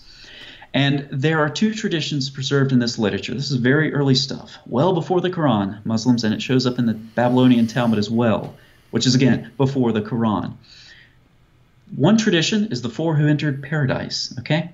So Rabbi Akiva, who we talked about earlier, and some of his companions, they attempt to make the ascent, and calamity falls on all of them except for Akiva. He goes in and he comes out in peace. He makes it okay. One of them is fooled, and this is later connected in the Hekkalot literature in a different recension to the water episode. And the water episodes are originally separate from the four who entered paradise, and the water episode is just as we've described it. When you see the water, do not say, water, water. That's a trick. You failed the test. You're out. You're a failed mystic. You're going to die. You're going to be driven crazy or something like that. These two traditions were combined in Hekkalot literature, and we see them represented in the Talmud as well. So this will be the four who entered paradise, and they are, then it gives the name of the rabbis, including our famous Rabbi Akiva. And Rabbi Akiva says to them, when you get to the stones of pure marble that look like water, do not say water, water, for it is said, and then it quotes a psalm as scriptural proof that you are a liar. So when I saw this, just imagine you're reading through this mystical literature. I don't even remember this verse was in the Quran, but then I saw it and my jaw dropped on my last trip through the Quran. I said, I know exactly where this is from, but I bet I'm not the first one to think of this. And so then I started looking, and Christopher Morey Jones, David Halperin, and several scholars have published on this, that they've traced this tradition from the Hekkalot literature, to the Talmud. It shows up in the second Targum of Esther as well, and right to the Quran. And so the Quran, just full stride through this story of Solomon, jams in this tradition from the Hekkalot literature and then keeps right on going. Absolutely fascinating how that works. But back to, Muhammad and seeing the throne of Satan. Once again, Muhammad could have interpreted the boy's vision as him failing this test. He failed. He thought it was water. He thought it was a throne over water. He failed the test. He's out. He's a failed mystic. And so Muhammad attempts to issue a correction. So everybody with us so far? Yep, I think so. Okay, cool. We're wading through the weeds a little bit, but not too much. Well, the plus side of having a live stream like this is it's a video later. So if it's too fast for anyone, you can always go back and go through it. But for anyone who's tuning in late, there's always an ongoing issue of where Muhammad's stories and teachings came from. Because even if you just look at like a surface level, right? If you just scratch the surface, Islam just looks like a combination of Jewish teachings, heretical Christian teachings, and pagan practices around them at the time. In other words, if you take a lot of what's in the Jewish sources, a lot of things the Jews would have been talking about, a lot of things the heretical Christian groups would have been talking about, and a lot of the pagan practices that are around him, and you roll all of that up into a ball, you get Islam, right? So it looks like this is a guy who just can't distinguish between anything that he's interpreting, and he's just trying to compile all of this into his religion. So that's what it looks like on the surface. The question is, how deep can you go with this stuff, right?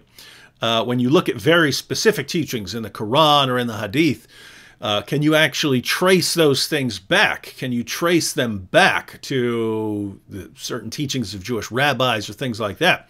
And that's what we're working on now. So did you want to continue along those lines? You want to take a couple comments or what? Well, what you're talking about, tracing these things back, and that's really the key, is looking at the parallels. And when the parallels begin to stack up, this is how you make a really strong case. And so there are several touch points in the Quran with mysticism. Surah 73 and 74 start off with vocatives. O you, wrapped in a garment. O you, cloaked one, arise and warn. And so when we talk about Ibn Sayyid, in these mystical practices, and we talk about Muhammad as well appealing to these mystical practices, it's not just in the Hadith. Now, it's in several different collections, but it also shows up in the Quran as well. Surah 73, Surah 74, Surah 27, 44, once again, going back to the Hekkalot literature. You have two theophanies in the Quran that were, looks like, covered up later. Some interpreters like Jalalain want to say, well, no, he saw Gabriel, because you can't see Allah in Islamic theology. But once again, we're talking about the earliest proclamations of the messenger and the earliest beliefs of Muhammad. When we do that, we go right back to Merkabah mysticism, among other things. And exactly what David said, what you see with the Quran is this whole ball of Jewish and Christian tradition and legend and folklore and Syriac folklore and all of this stuff just rolled into one. We keep coming back to this whole "it's a mess" thing, but we're trying to guide the viewers through some of the weeds of this mess. Mm-hmm. And everyone who's watching, obviously, Colin and I, if you look at the videos on his channel and compare them with the videos on my channel, there's obviously a lot of overlap. We do cover a lot of the same issues because we respond to Muslim apologists and things like that. But also notice he deals with a lot of stuff that I don't deal with, right? That I don't focus on. So his link to his channel is in the description box. So just, if I'm assuming you're here because you're interested in issues dealing with Islam and Christianity and so on. So make sure you are subscribed to his channel. Again, the link is in the description box. Take a couple quick comments real quick. This is from earlier from Abdul Rahman. He said, your book, it was not corrupted.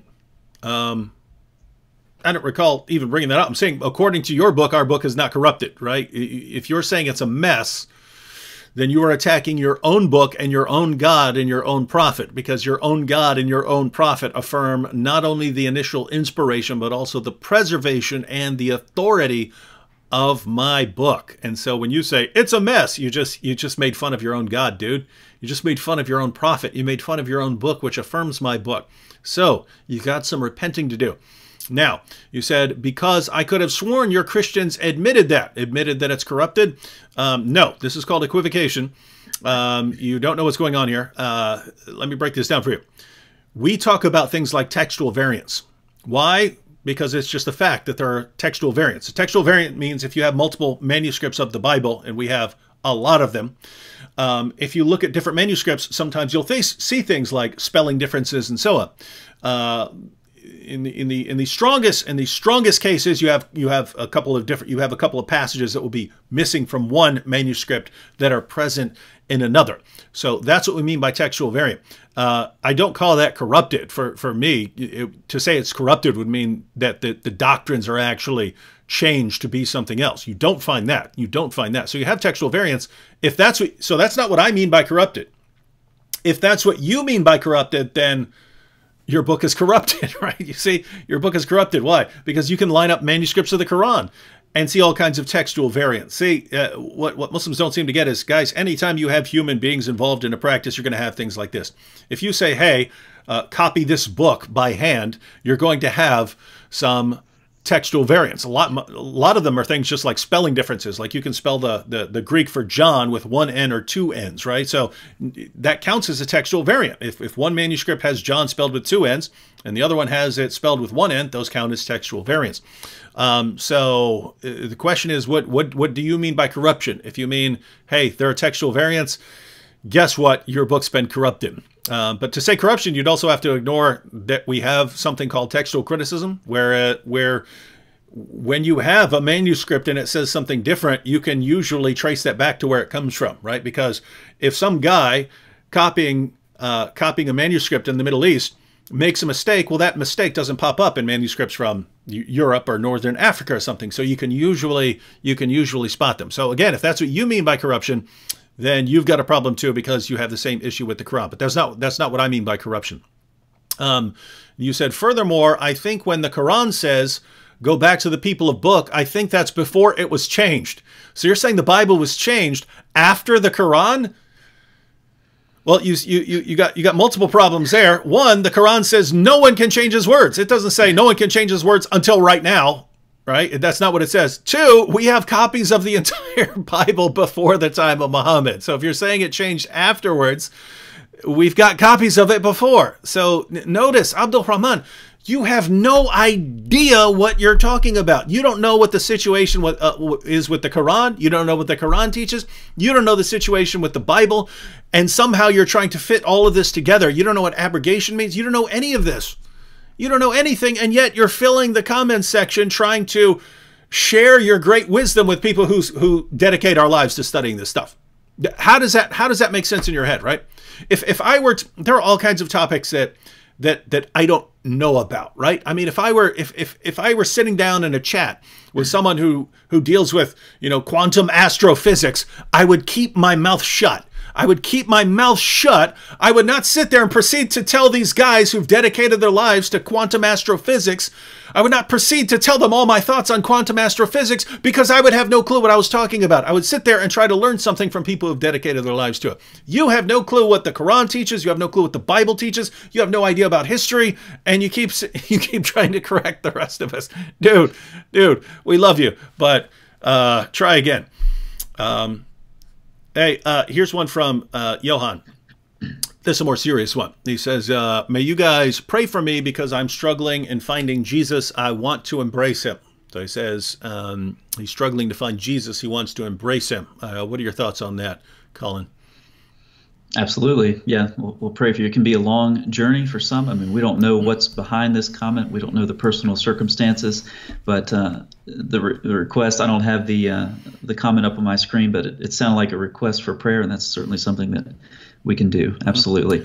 I actually, I have these sorts of things in my email, and sometimes I don't respond because it's a lot of them. Sometimes it's in the form of a comment. And it will be some Muslim saying, would you pray for me or something of that sort. And so I leave those there on purpose as a reminder, not just for them, but for all the Muslims who are, impacted by the channel and elsewhere. And that's a reminder for me to pray. And so I will certainly do that, as well, I'm sure, many Christians in the chat. Yeah, everyone pray for Johan. Johan, also, if you say you want to embrace Jesus, it's a good idea to learn all you can about Jesus, and this would be a good time to do some reading, right? So read through the Gospels, get to know Jesus. The more you know about Jesus, the more you'll want to embrace him. And one more comment. This was from earlier in the super chat, but I still had it pulled up. Pitar said, "How do you respond to people who say, but the Bible is violent?" I assume you're meaning as a response to the claim that the Quran is violent. It says, also, I noticed that when Jesus was tempted in the desert, he resisted what Muhammad wanted. So yes, Jesus resisted all the things that Muhammad wanted with every fiber of his being. But the question is, how do we respond to the claim that the Bible is violent? Well, here again, this is called equivocation, right? We're using a word in two different senses, right? If I say the Quran is violent, I mean that the Quran, if you read it from beginning to end, it's actually calling for violence. It's calling for ongoing violence. I don't mean that the Quran contains some examples of violence, right? I mean, in other words, if you take a history book of World War II, that contains a lot of violence. What do you mean if you say this book is violent? Do you mean, hey, if you read this book, there's a lot of violence in there? That's not the same thing as saying this book is violent in the sense that it's promoting violence. A history book on World War II is not calling for violence. It's not saying, hey, go out and carry out violence, right? So when we talk about the Quran, we're talking about a book that contains violence, right? It contains stories of violence, but it also commands people to go out and commit violence. Now, if we're talking about the Bible, are we in the same situation? Well, there were times when God called on people to commit violence. If you're talking about what I would call the final marching orders of the Bible, in other words, if I read the Bible right now and I say, what am I commanded to do? I am not commanded. There is no command directed towards me or to other Christians to commit any sort of violence. We are commanded to love everyone. We're commanded to love even our enemies. We're commanded to live in peace with all men to the extent that it is on us.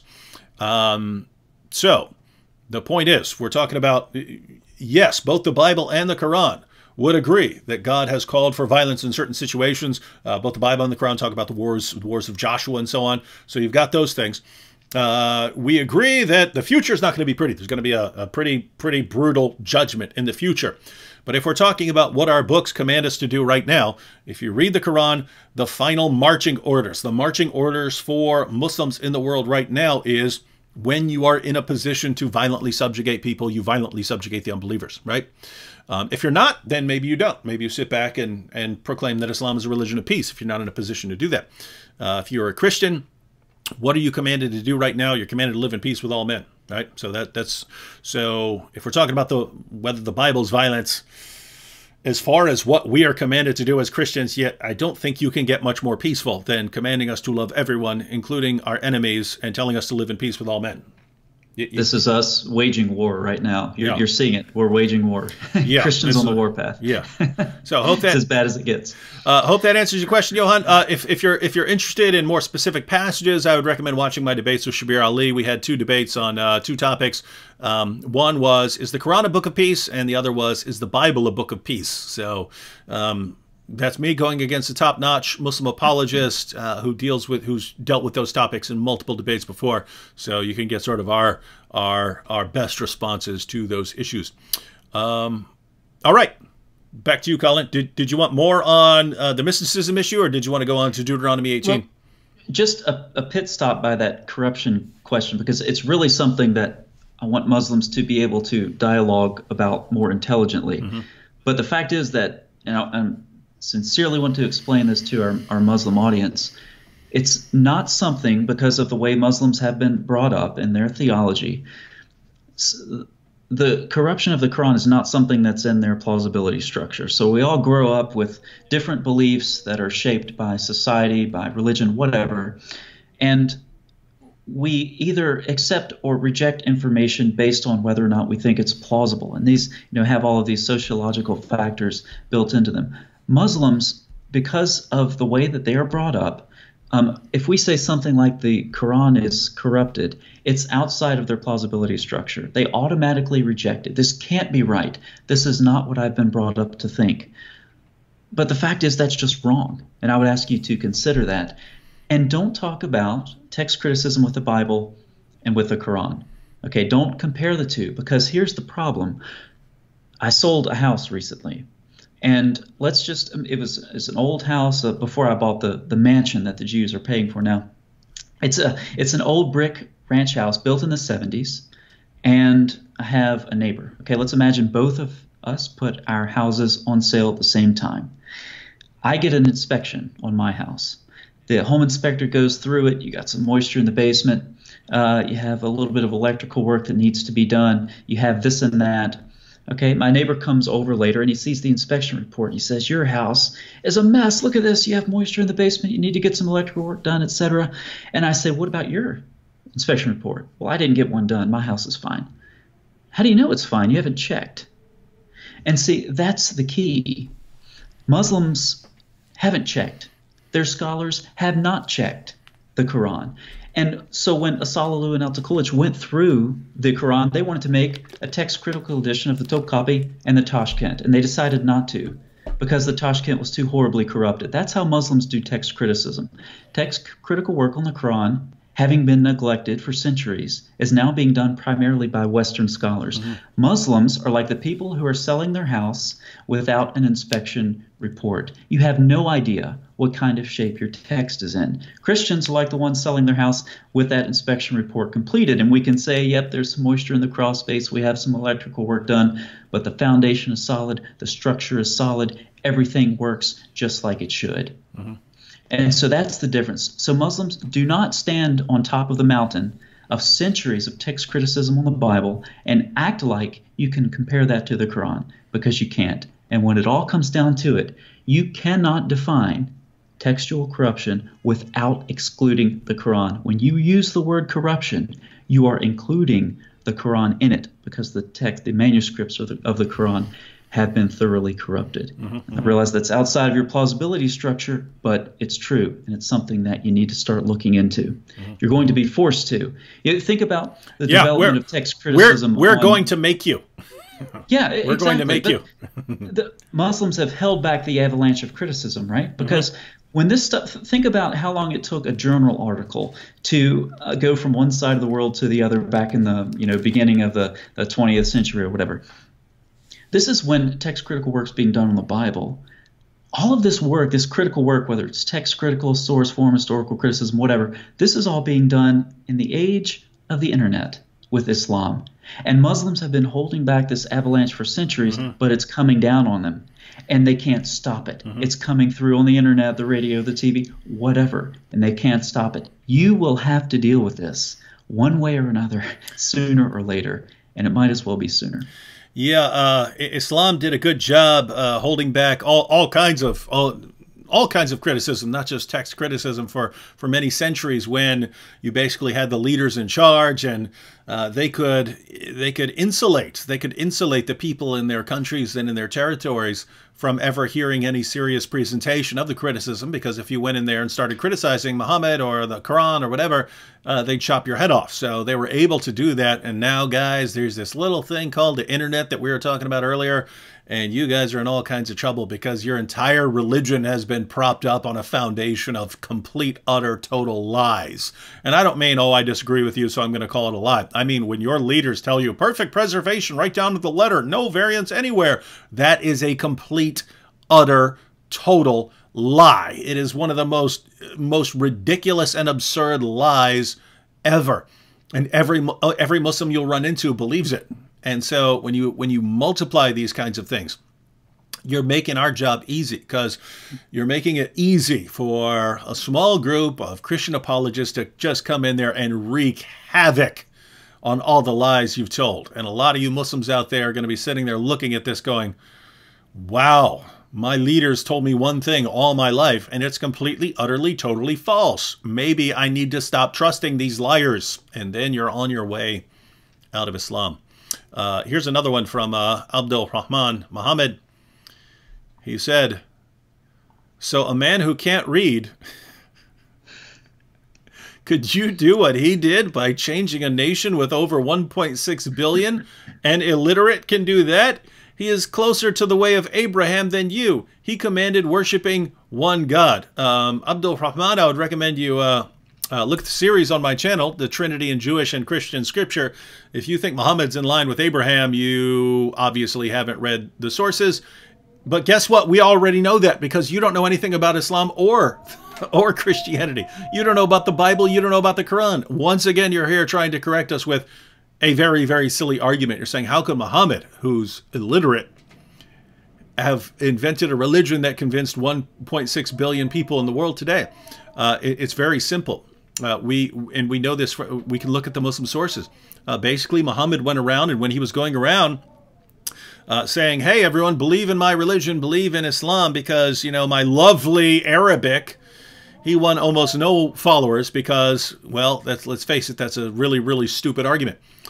It was later when he said, guys, join me, fight with me. We'll divide up the spoils. We'll share the spoils of war. We'll go and conquer an area. We'll take the women as our sex slaves. We'll take the property. We'll kill all the men. We'll take all their stuff. We'll just keep taking and taking and taking. And oh, by the way, if you join me and you happen to die while we're taking everyone else's stuff and enslaving all these women, you'll just go to paradise, where Allah is going to give you dozens of specially designed sex slaves, and you'll get even more in paradise. So, win-win, right? No matter what happens. You join me, you join my team. You're going to go conquer people, take a bunch of stuff. It's going to be killing and raping and everything that you love. That's what we're going to do. And if you die, you get even more of it in paradise, because Allah is a cosmic pimp. My God is a cosmic pimp, right? That's the message that won tons of followers. And if you then combine that with, oh, by the way, once you join up with my religion, you can't leave because we'll chop your head off. That is a religion that can only expand, right? Conquest, fighting, raping is all built into it. An obsession with these things. It gratifies the basest human desires. It says, yeah, and it puts God's stamp of approval on that, right? If you can walk up to someone and say, hey, what do you want? Oh, you want to go around boning lots of women and taking lots of money and seizing lots of territory and getting violent with other people and killing other people? Well, guess what? In my religion, God loves all that stuff, and God wants you to do that. That's a religion that is going to spread, my friend. That is a religion that is going to spread like wildfire. And so that's what happened with Islam. So, dude, we know exactly how Islam spread. Now, of course, you get down to the modern period where you have lots of people who don't like lots of that stuff.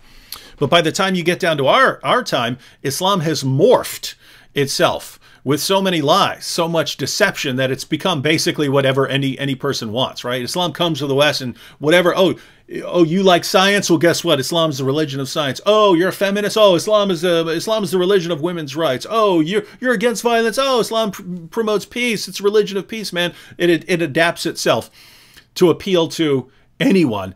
And the Muslim preachers who do this don't care at all whether they're lying. They just don't care. And so that's how your religion has gotten to where it is today. Apart from that, if you're just going with the numbers, 1.6 billion, we know where that is. Islam creates such horrible backwards countries with nothing for women to do that Islam has the highest birth rates, right? Islam just has by far the highest birth rates in the world. That's why it's expanding so rapidly. So we can look at why it expanded rapidly in the beginning and at various stages in history. We can look at why it's expanding now. None of this has anything to do with whether it's from God. We know exactly why Islam spreads. None of it has anything to do with whether it's from God. If you look at why Islam is spreading right now in the world, it's high birth rates. If you look at why Islam is spreading in the West, it's primarily due to immigration, people fleeing Muslim countries as fast as they can because no one wants to live there. It's like every single reason for the spread of Islam has to do with something horrible, some horrible, abominable practice or teaching. And you're saying this is your evidence for your religion. Wow. Powerful stuff. Powerful stuff. All right, Colin, back to you. Well, as far as on this comment, as far as worshiping one God and the sorts of things that Muhammad taught, I would encourage this person to go back and watch the live stream again, and don't mute it this time because he obviously hasn't heard anything that we've said. With respect to 1.6 billion Muslims, need to stop making this claim because Muslims very commonly make two claims. One, they inflate the number of Muslims, and two, apostates were not true Muslims. That's a contradiction because unless you can predict for me how many people will apostatize, you cannot predict how many true Muslims you have. So you can make one claim or the other. You can say that there are lots of Muslims, and yes, they are authentically leaving the religion. Or you can say, we have no idea how many Muslims there are because when people apostatize, they weren't actually Muslims in the first place.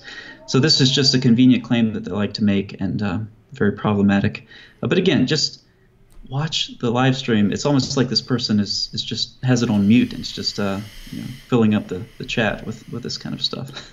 and he's not stopping. Look, I'm being as generous as possible by pulling these comments up, but here's Abdul Rahman again.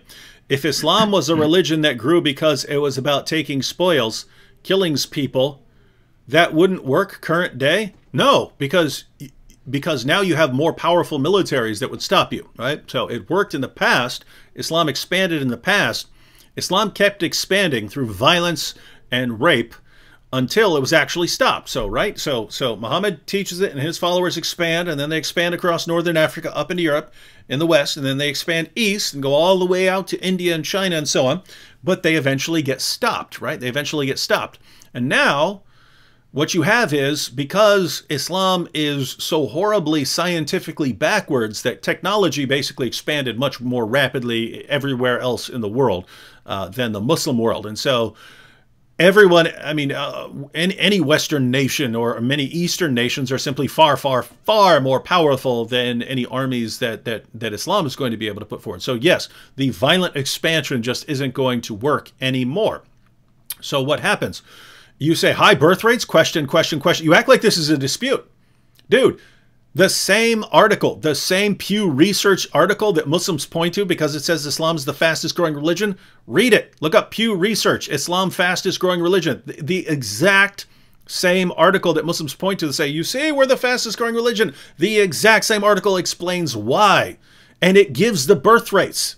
In every area where there's Muslims, in every area, whether you're talking about Africa, whether you're talking about the Middle East, whether you're talking about Europe, every area you can point to, Muslims have the highest birth rates. That's why it's expanding. Keep in mind, even in the West, Muslims have higher birth rates than non-Muslims. So this is not in dispute. Notice this is just facts. And you make fun of the Bible when your book affirms the Bible. You make fun of facts that are put right in your face. This is nothing I'm saying is in dispute. Everything you're saying is wrong. So what? My goodness. High birth rates, you said, it's growing in America. Your explanation wouldn't work. One, we know it's growing in America. I already said this. It's growing in America primarily due to immigration and high birth rates, right? The number of people leaving Islam in America basically cancels out the number of people who are converting to it. Is that what you believe in your delusional world, that Islam is growing rapidly through conversions? Because it's not. People are leaving Islam about as fast as they're converting to Islam in America. So how is Islam growing at all? Immigration, birth rates. So I'm just going to be honest, man. It seems like every single fact that anyone could state, you are immediately resistant to it. I can't stand that. I don't want to hear it. I don't want to hear any basic facts. Any delusional nonsense that you've heard from your leaders and that fits into your delusional state, you want to cling to that no matter what. So, with all that said, I'm glad you're here. I hope something eventually sinks in, and I agree with Colin. When you get a chance, when you're not all revved up because people are daring to state basic, simple facts, go back through, watch it, pay attention, and at some point, just consider, maybe my leaders have not all told me the truth, right? I mean, we're making claims you can very easily look into, right? When your leaders told you perfect preservation right down to the letter from the time of Muhammad, and we say, no, there are all kinds of differences. And I say, hey, there are all kinds of entire chapters of the Quran coming up missing, and tons of textual manuscripts and variants and so on. That's something you could look into. In other words, there's a prediction involved. If your leaders are telling you the truth, then you know that when you go to your sources and when you go to manuscripts, what they say is going to show itself, right? If what we're saying is correct, then when you go to the sources, when you go to the manuscripts, then you're going to find all this stuff. You're going to find out your leaders are liars. Why can't you do that? Do that, then get back to us and tell us what you think. All right. Colin, back to you again. It's interesting that book I mentioned before, kind of during the introduction, about Jesus making appearances to people in the Muslim world. There's you're talking about high birth rates, and there's a story of a woman in there. She's in like her late 20s, mother of 8, third wife, and her husband has set her aside because he found a younger model. Mm-hmm. And this is one woman that's been having dreams of Jesus. But think about the high birth rates. Again, she's like the mother of 6, 7, or 8, a lot of kids. She's the third wife, and her husband has another one. So that's something it's real. I mean, we talk about high birth rates and the types of marriages that the Quran permits. I mean, it's real, and it has a real force in the world and oppressing women, mm-hmm. and just really wreaking havoc on families. So it's a very serious thing. This proves that it's a true religion. Absolutely. So we left off with I'm still on track. We left off with the test that's applied to mystics. It's good to take a break because some of this is some pretty heavy stuff. The test that's applied to mystics, one of the tests, you get up to the sixth palace and you see what looks like water, and if you say water, you're in trouble. You've been fooled. You're not worthy. You're out. We talked about how this shows up in the Quran in Surah 27:44. And the Queen of Sheba, though, she's the one who's fooled. And so this tradition, of course, traced from the Hekkelite literature, possibly influenced from the Talmud and into the Quran. Huge problem here. Surah 27:12 begins, Surah 27:12 refers to signs, okay? And in this, it's the context of Moses and Pharaoh.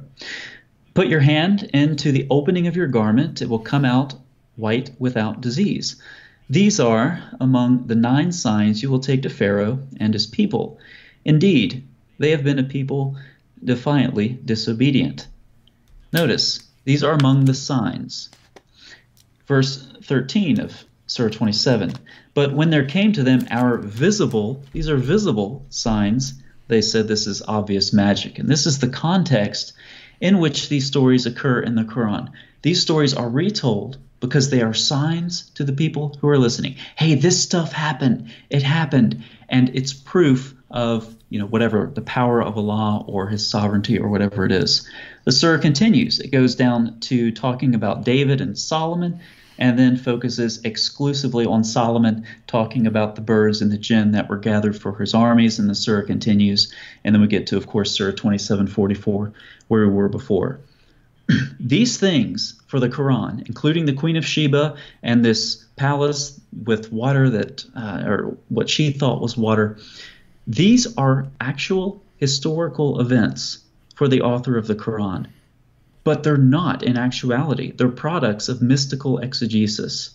And we've talked about the four who entered paradise and the water episode. Once again, hugely problematic when your book thinks that something is historical when it's actually not. It's a product of mystical exegesis, and we can actually see where that exegesis came from. Mm-hmm. Huge problem. Mm-hmm. So the early Muslims were at least more creative when they were finding Muhammad in the Bible. And, now it's just, look at Muhammad, Song of Solomon 5:17 or Isaiah 42 or whatever. He's there.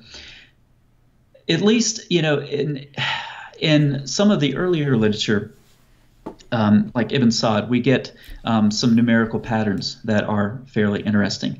And there were some Muslims who believed that the Islamic prophet would receive his calling at half the age of his predecessor. So they try to parallel Muhammad to Moses. So Moses was 80 when he stood before Pharaoh. How old was Muhammad when he got his calling? Oh, 40. What a coincidence. Muhammad died around 60 according to some accounts because the birth dates of Muhammad vary greatly. The dates of his death, you protest too much, are 632 on the dot every single time. But some traditions put Muhammad dying at 60. Moses died at 120 years old, half the age. Once again, interesting. Muhammad, when you add up Medina and Mecca, equals about 20. Moses wandered in the wilderness for 40 years. Okay, so once again, Muhammad's time periods in his life correspond to half those of Moses. Muslims today are much less creative and much more sloppy when they try to show that Muhammad is in the line of the Hebrew prophets. So, obviously, Deuteronomy 18 is a very common place, and David and many others, and rightly so, have pointed this out numerous times. So we'll just say, verse 15, Deuteronomy 18:15. I won't read it; it's very familiar, but David and others have made the point many times. Muhammad doesn't fit there. Okay, let's go a little bit further. Let's see, verse 18. Oh no, he doesn't fit there at all. Verse 20. But the prophet who presumes to speak a word in my name that I did not command him to speak, well, he definitely doesn't fit there. Verse 21, if the word does not come to pass or come true, we talked about that previously in this live stream with the failed eschatological predictions of Muhammad. He, according to the Quran, did not know the future. This is something called the unseen. Only Allah knows the unseen. And so he's only given one prophecy, and that is the imminent judgment. And that failed. So he doesn't fit there either. But what this mystical background allows us to do is go backwards as well. So Deuteronomy 18:9. When you come into the land that the Lord your God is giving you, you shall not learn to follow the abominable practices of the nations. And among them, verse 10, divination, tells fortunes, interpret omens, sorcerer, or a charmer, or a medium, or a necromancer. It's like, all right, Moses, we get the point. When you look at how these things were practiced in the ancient world, there's a lot of overlap. Moses is making it clear. He's making a really long list. Sorcerer, charmer, medium, necromancer, one who inquires of the dead. Isn't that the same thing as a medium? It's an exhaustive list. When you bundle these things up and say, what is common between these? The common factor is that Moses is telling these people on behalf of God, because of God, he's saying, you do not use human mechanisms to access the supernatural world. You do not do it. And this is exactly what we see with Muhammad. He's appealing to human mechanisms, mystical mechanisms. He's cloaking himself He's inducing these trance-like states. Once again, he's paralleled with Ibn Sayyid. He's using human mechanisms to try to access the supernatural realm. And that's exactly what Moses says, you're not supposed to do this. That's dangerous stuff.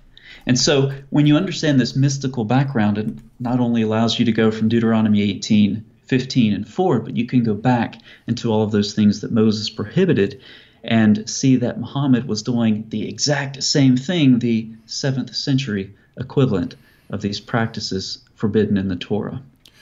Pretty big problem. So he would have been under multiple death sentences from Moses. Well, and he also erected a sacred stone, which Deuteronomy 16:22 says, the Lord your God hates that. So, yeah, there's another death sentence. So there's the satanic verses, Muhammad delivering a revelation that he claims was from God, and then later came and said the devil tricked him. That was the death sentence. Muslims claim to respect Moses, and yet Moses would have put your prophet to death multiple times over. Muslims. It's a huge problem. And it's, if you want to look at like a contradiction, I don't do contradiction videos. I haven't done one yet, but what's a contradiction in Islamic theology? This would be one. Because on the one hand, you have this doctrine of the pure transcendence of Allah. On the other hand, you have a prophet who's using mystical means to access the supernatural realm, including Allah himself, if you want to take those two theophanies in the Quran, so I believe it's 53 and 81, which, as I alluded to earlier, has been a problem for some Muslim interpreters over the years for obvious reasons. But this opens up a whole can of worms. It really does, and it's a big problem. It's surprised a lot of Muslims. I've seen, email and so forth that Muhammad shouldn't have been doing this. No, he shouldn't have. He'd be in trouble. He'd be in trouble. So it's against this background that when we look through the book of Revelation and Sahih al-Bukhari, and we see the things that Muhammad did, he cloaked himself and murmured to himself and went to trances, went to seclusion and so forth. Even other hadith that talk about trees talking to Muhammad, the speech of palm groves and so forth. This is all, I believe, to be seen against the backdrop of Merkabah mysticism. All right, guys. Well, we've been going over 2 hours now, so I'm gonna read one more comment here from Abdul Rahman, and then we will let Colin close us out and give us any final thoughts or summary. But make sure you subscribe. So again, the link to Colin's channel, Islam Critiqued, is in the description box, and don't forget to wage jihad on that like button. All right, well, here we go again. Abdul Rahman, back on the same topic as earlier, said, right, it wouldn't work current day. We know it wouldn't work. Obeying Allah's command to go out and violently subjugate the world wouldn't work current day. We know that. People joining a religion to take spoils. So why is it still spreading here in America? I feel like I've talked about this repeatedly, but I'll gladly repeat it just because I think it's amusing. So why is it still spreading here in America if that stuff doesn't work now? What's the reason for it growing this time? Abdul Rahman, we know exactly, for the 50th time, we know exactly why Islam is growing in the West. Number one, immigration, right? Everyone in many Muslim countries wants to leave those countries because Islam has a massive knack, a miraculous knack, if you will, for making countries that people do not want to live in. People, where do people in Iran and Iraq and all these other countries want to go? They want to get out of those countries as fast as they can. Where do they want to go? They want to go to the land of the kuffar. Why is that? Why is that? Because they're just much, much, much better countries, apparently, right? So, immigration, number one. Two, even in Europe and America, Muslims have higher birth rates than non-Muslims. So that's number two. Number three, I've already pointed out in America, the number of people who are converting to Islam is already being balanced out by the number of people who are leaving Islam, and that's only going to increase. If you go back to just, when Nabil was getting started, it was rare to have an ex-Muslim who's going around speaking about Islam. It was just rare. Now they're everywhere. They're everywhere. They're multiplying. It's picking up pace. It's snowballing. What do you think the situation is going to be like 10 years from now, right? In other words, we've reached a point where the number of people converting to Islam is balanced out by the number of people who are leaving Islam. What do you think is going to happen to that? The percentage of people who are leaving Islam is going to increase, right? Until you have more people leaving Islam than who are entering Islam. So notice that would just hold it equal. You still do have people converting to Islam. If you're asking why that is, why do people convert to Islam? It's very simple. The preachers tell them lies, right? I have never met in my entire life a person who converted to Islam after doing anything I would consider a careful study of Islam. Not one. I've met lots of converts to Islam. I've met a lot of them. Debates and things like that. And I talked to people in the audience afterwards. I've met lots of converts to Islam. When I ask them why they converted to Islam, I get lies. They believe them, but they were told lies, right? So your leaders, and by the way, if you want a fuller explanation of this, just watch my recent video, Islam's 99-1 rule. It will explain it very clearly in detail. You have your speakers like Zakir Naik and people like that. And when they speak, they know very few people are trained to go up and look up what they're saying. So when your Islamic preachers go around telling people the Quran is filled with scientific miracles, the Quran is filled with verses that support and honor women, the Quran is filled with peaceful teachings that honor and respect Jesus. When you go around, when you go around saying these things, people just have a habit of believing you. They haven't caught on to the fact that these preachers are the biggest bunch of liars the world has ever seen. They haven't caught on to that yet. And so they believe them. And some people convert based on these lies. But by telling so many lies, we already said this, but by telling so many lies, by building Islam on such a foundation, a massive foundation of lies, they've made it easy. They've made it easy for people like us to go in there and wreak havoc on the entire system. And that's what we're going to do. And keep in mind, I mean, there's only a few of us. There's only a few of us doing this, but that number is growing. And if the few of us who are doing it right now, me, Colin, Christian Prince, Sam Shamoun, the guys like us, if we're able to wreak havoc, what do you think is going to happen when it becomes, 20, 30, 40, 50, 100, 200, 300, 500, 1,000 people online wreaking havoc on your religion? What are you going to, there's one apostate prophet channel now. What are you going to do when there's 500 apostate prophet channels? You're in trouble, dude. Your religion's in trouble. It's best to see the signs on the wall, see the writings on the wall, actually do some thinking for yourself, realize you can't trust what these guys told you. Do some studying on your own, and once you start doing that, you're on your way out. Shout out to Patrick, and shout out to Josephine Mercy for joining the Boom Squad. All right, Colin, we've been going 2 hours and 17 minutes right now. I'll let you close out. Any final thoughts, any summations, anything you want to tell people? I'm just getting warmed up. 2 hours. I think some of the most important work on my channel is source critical work, because if you take the word of Allah and show that it actually comes from something else, some rabbinic tradition or something of that sort, then you've destroyed the Quran. And that applies to Shias and Sunnis and everyone. For those who are interested, the next video I release tomorrow, it's actually ready to go now, but I'll probably release it tomorrow. It's on the story of Joseph, as I said earlier, and we do it again. We show where the story comes from, how the exegesis arose, and see that it made its way into the Quran. Once again, the Quran thinks it's historical material. It's really rough stuff, honestly, but it's important work. It's what I've been focusing on a lot lately, and if you are interested in that sort of thing, I'd certainly love to see you there and see your comments and share the material as necessary. I get a lot of requests. Hey, can I upload your video? Do whatever you want with it. Okay, translate it if you want. You might make some mistakes, and by God's grace, those mistakes will improve the content. So it doesn't matter to me. Just share the content. Let's get the word out to Muslims, and be that voice that they're listening to when they're hiding in the bathroom or hiding in their bedroom, trying to get a little bit of Bible in their life. We can be a chorus of voices that they hear from across the ocean and even here in the West as well.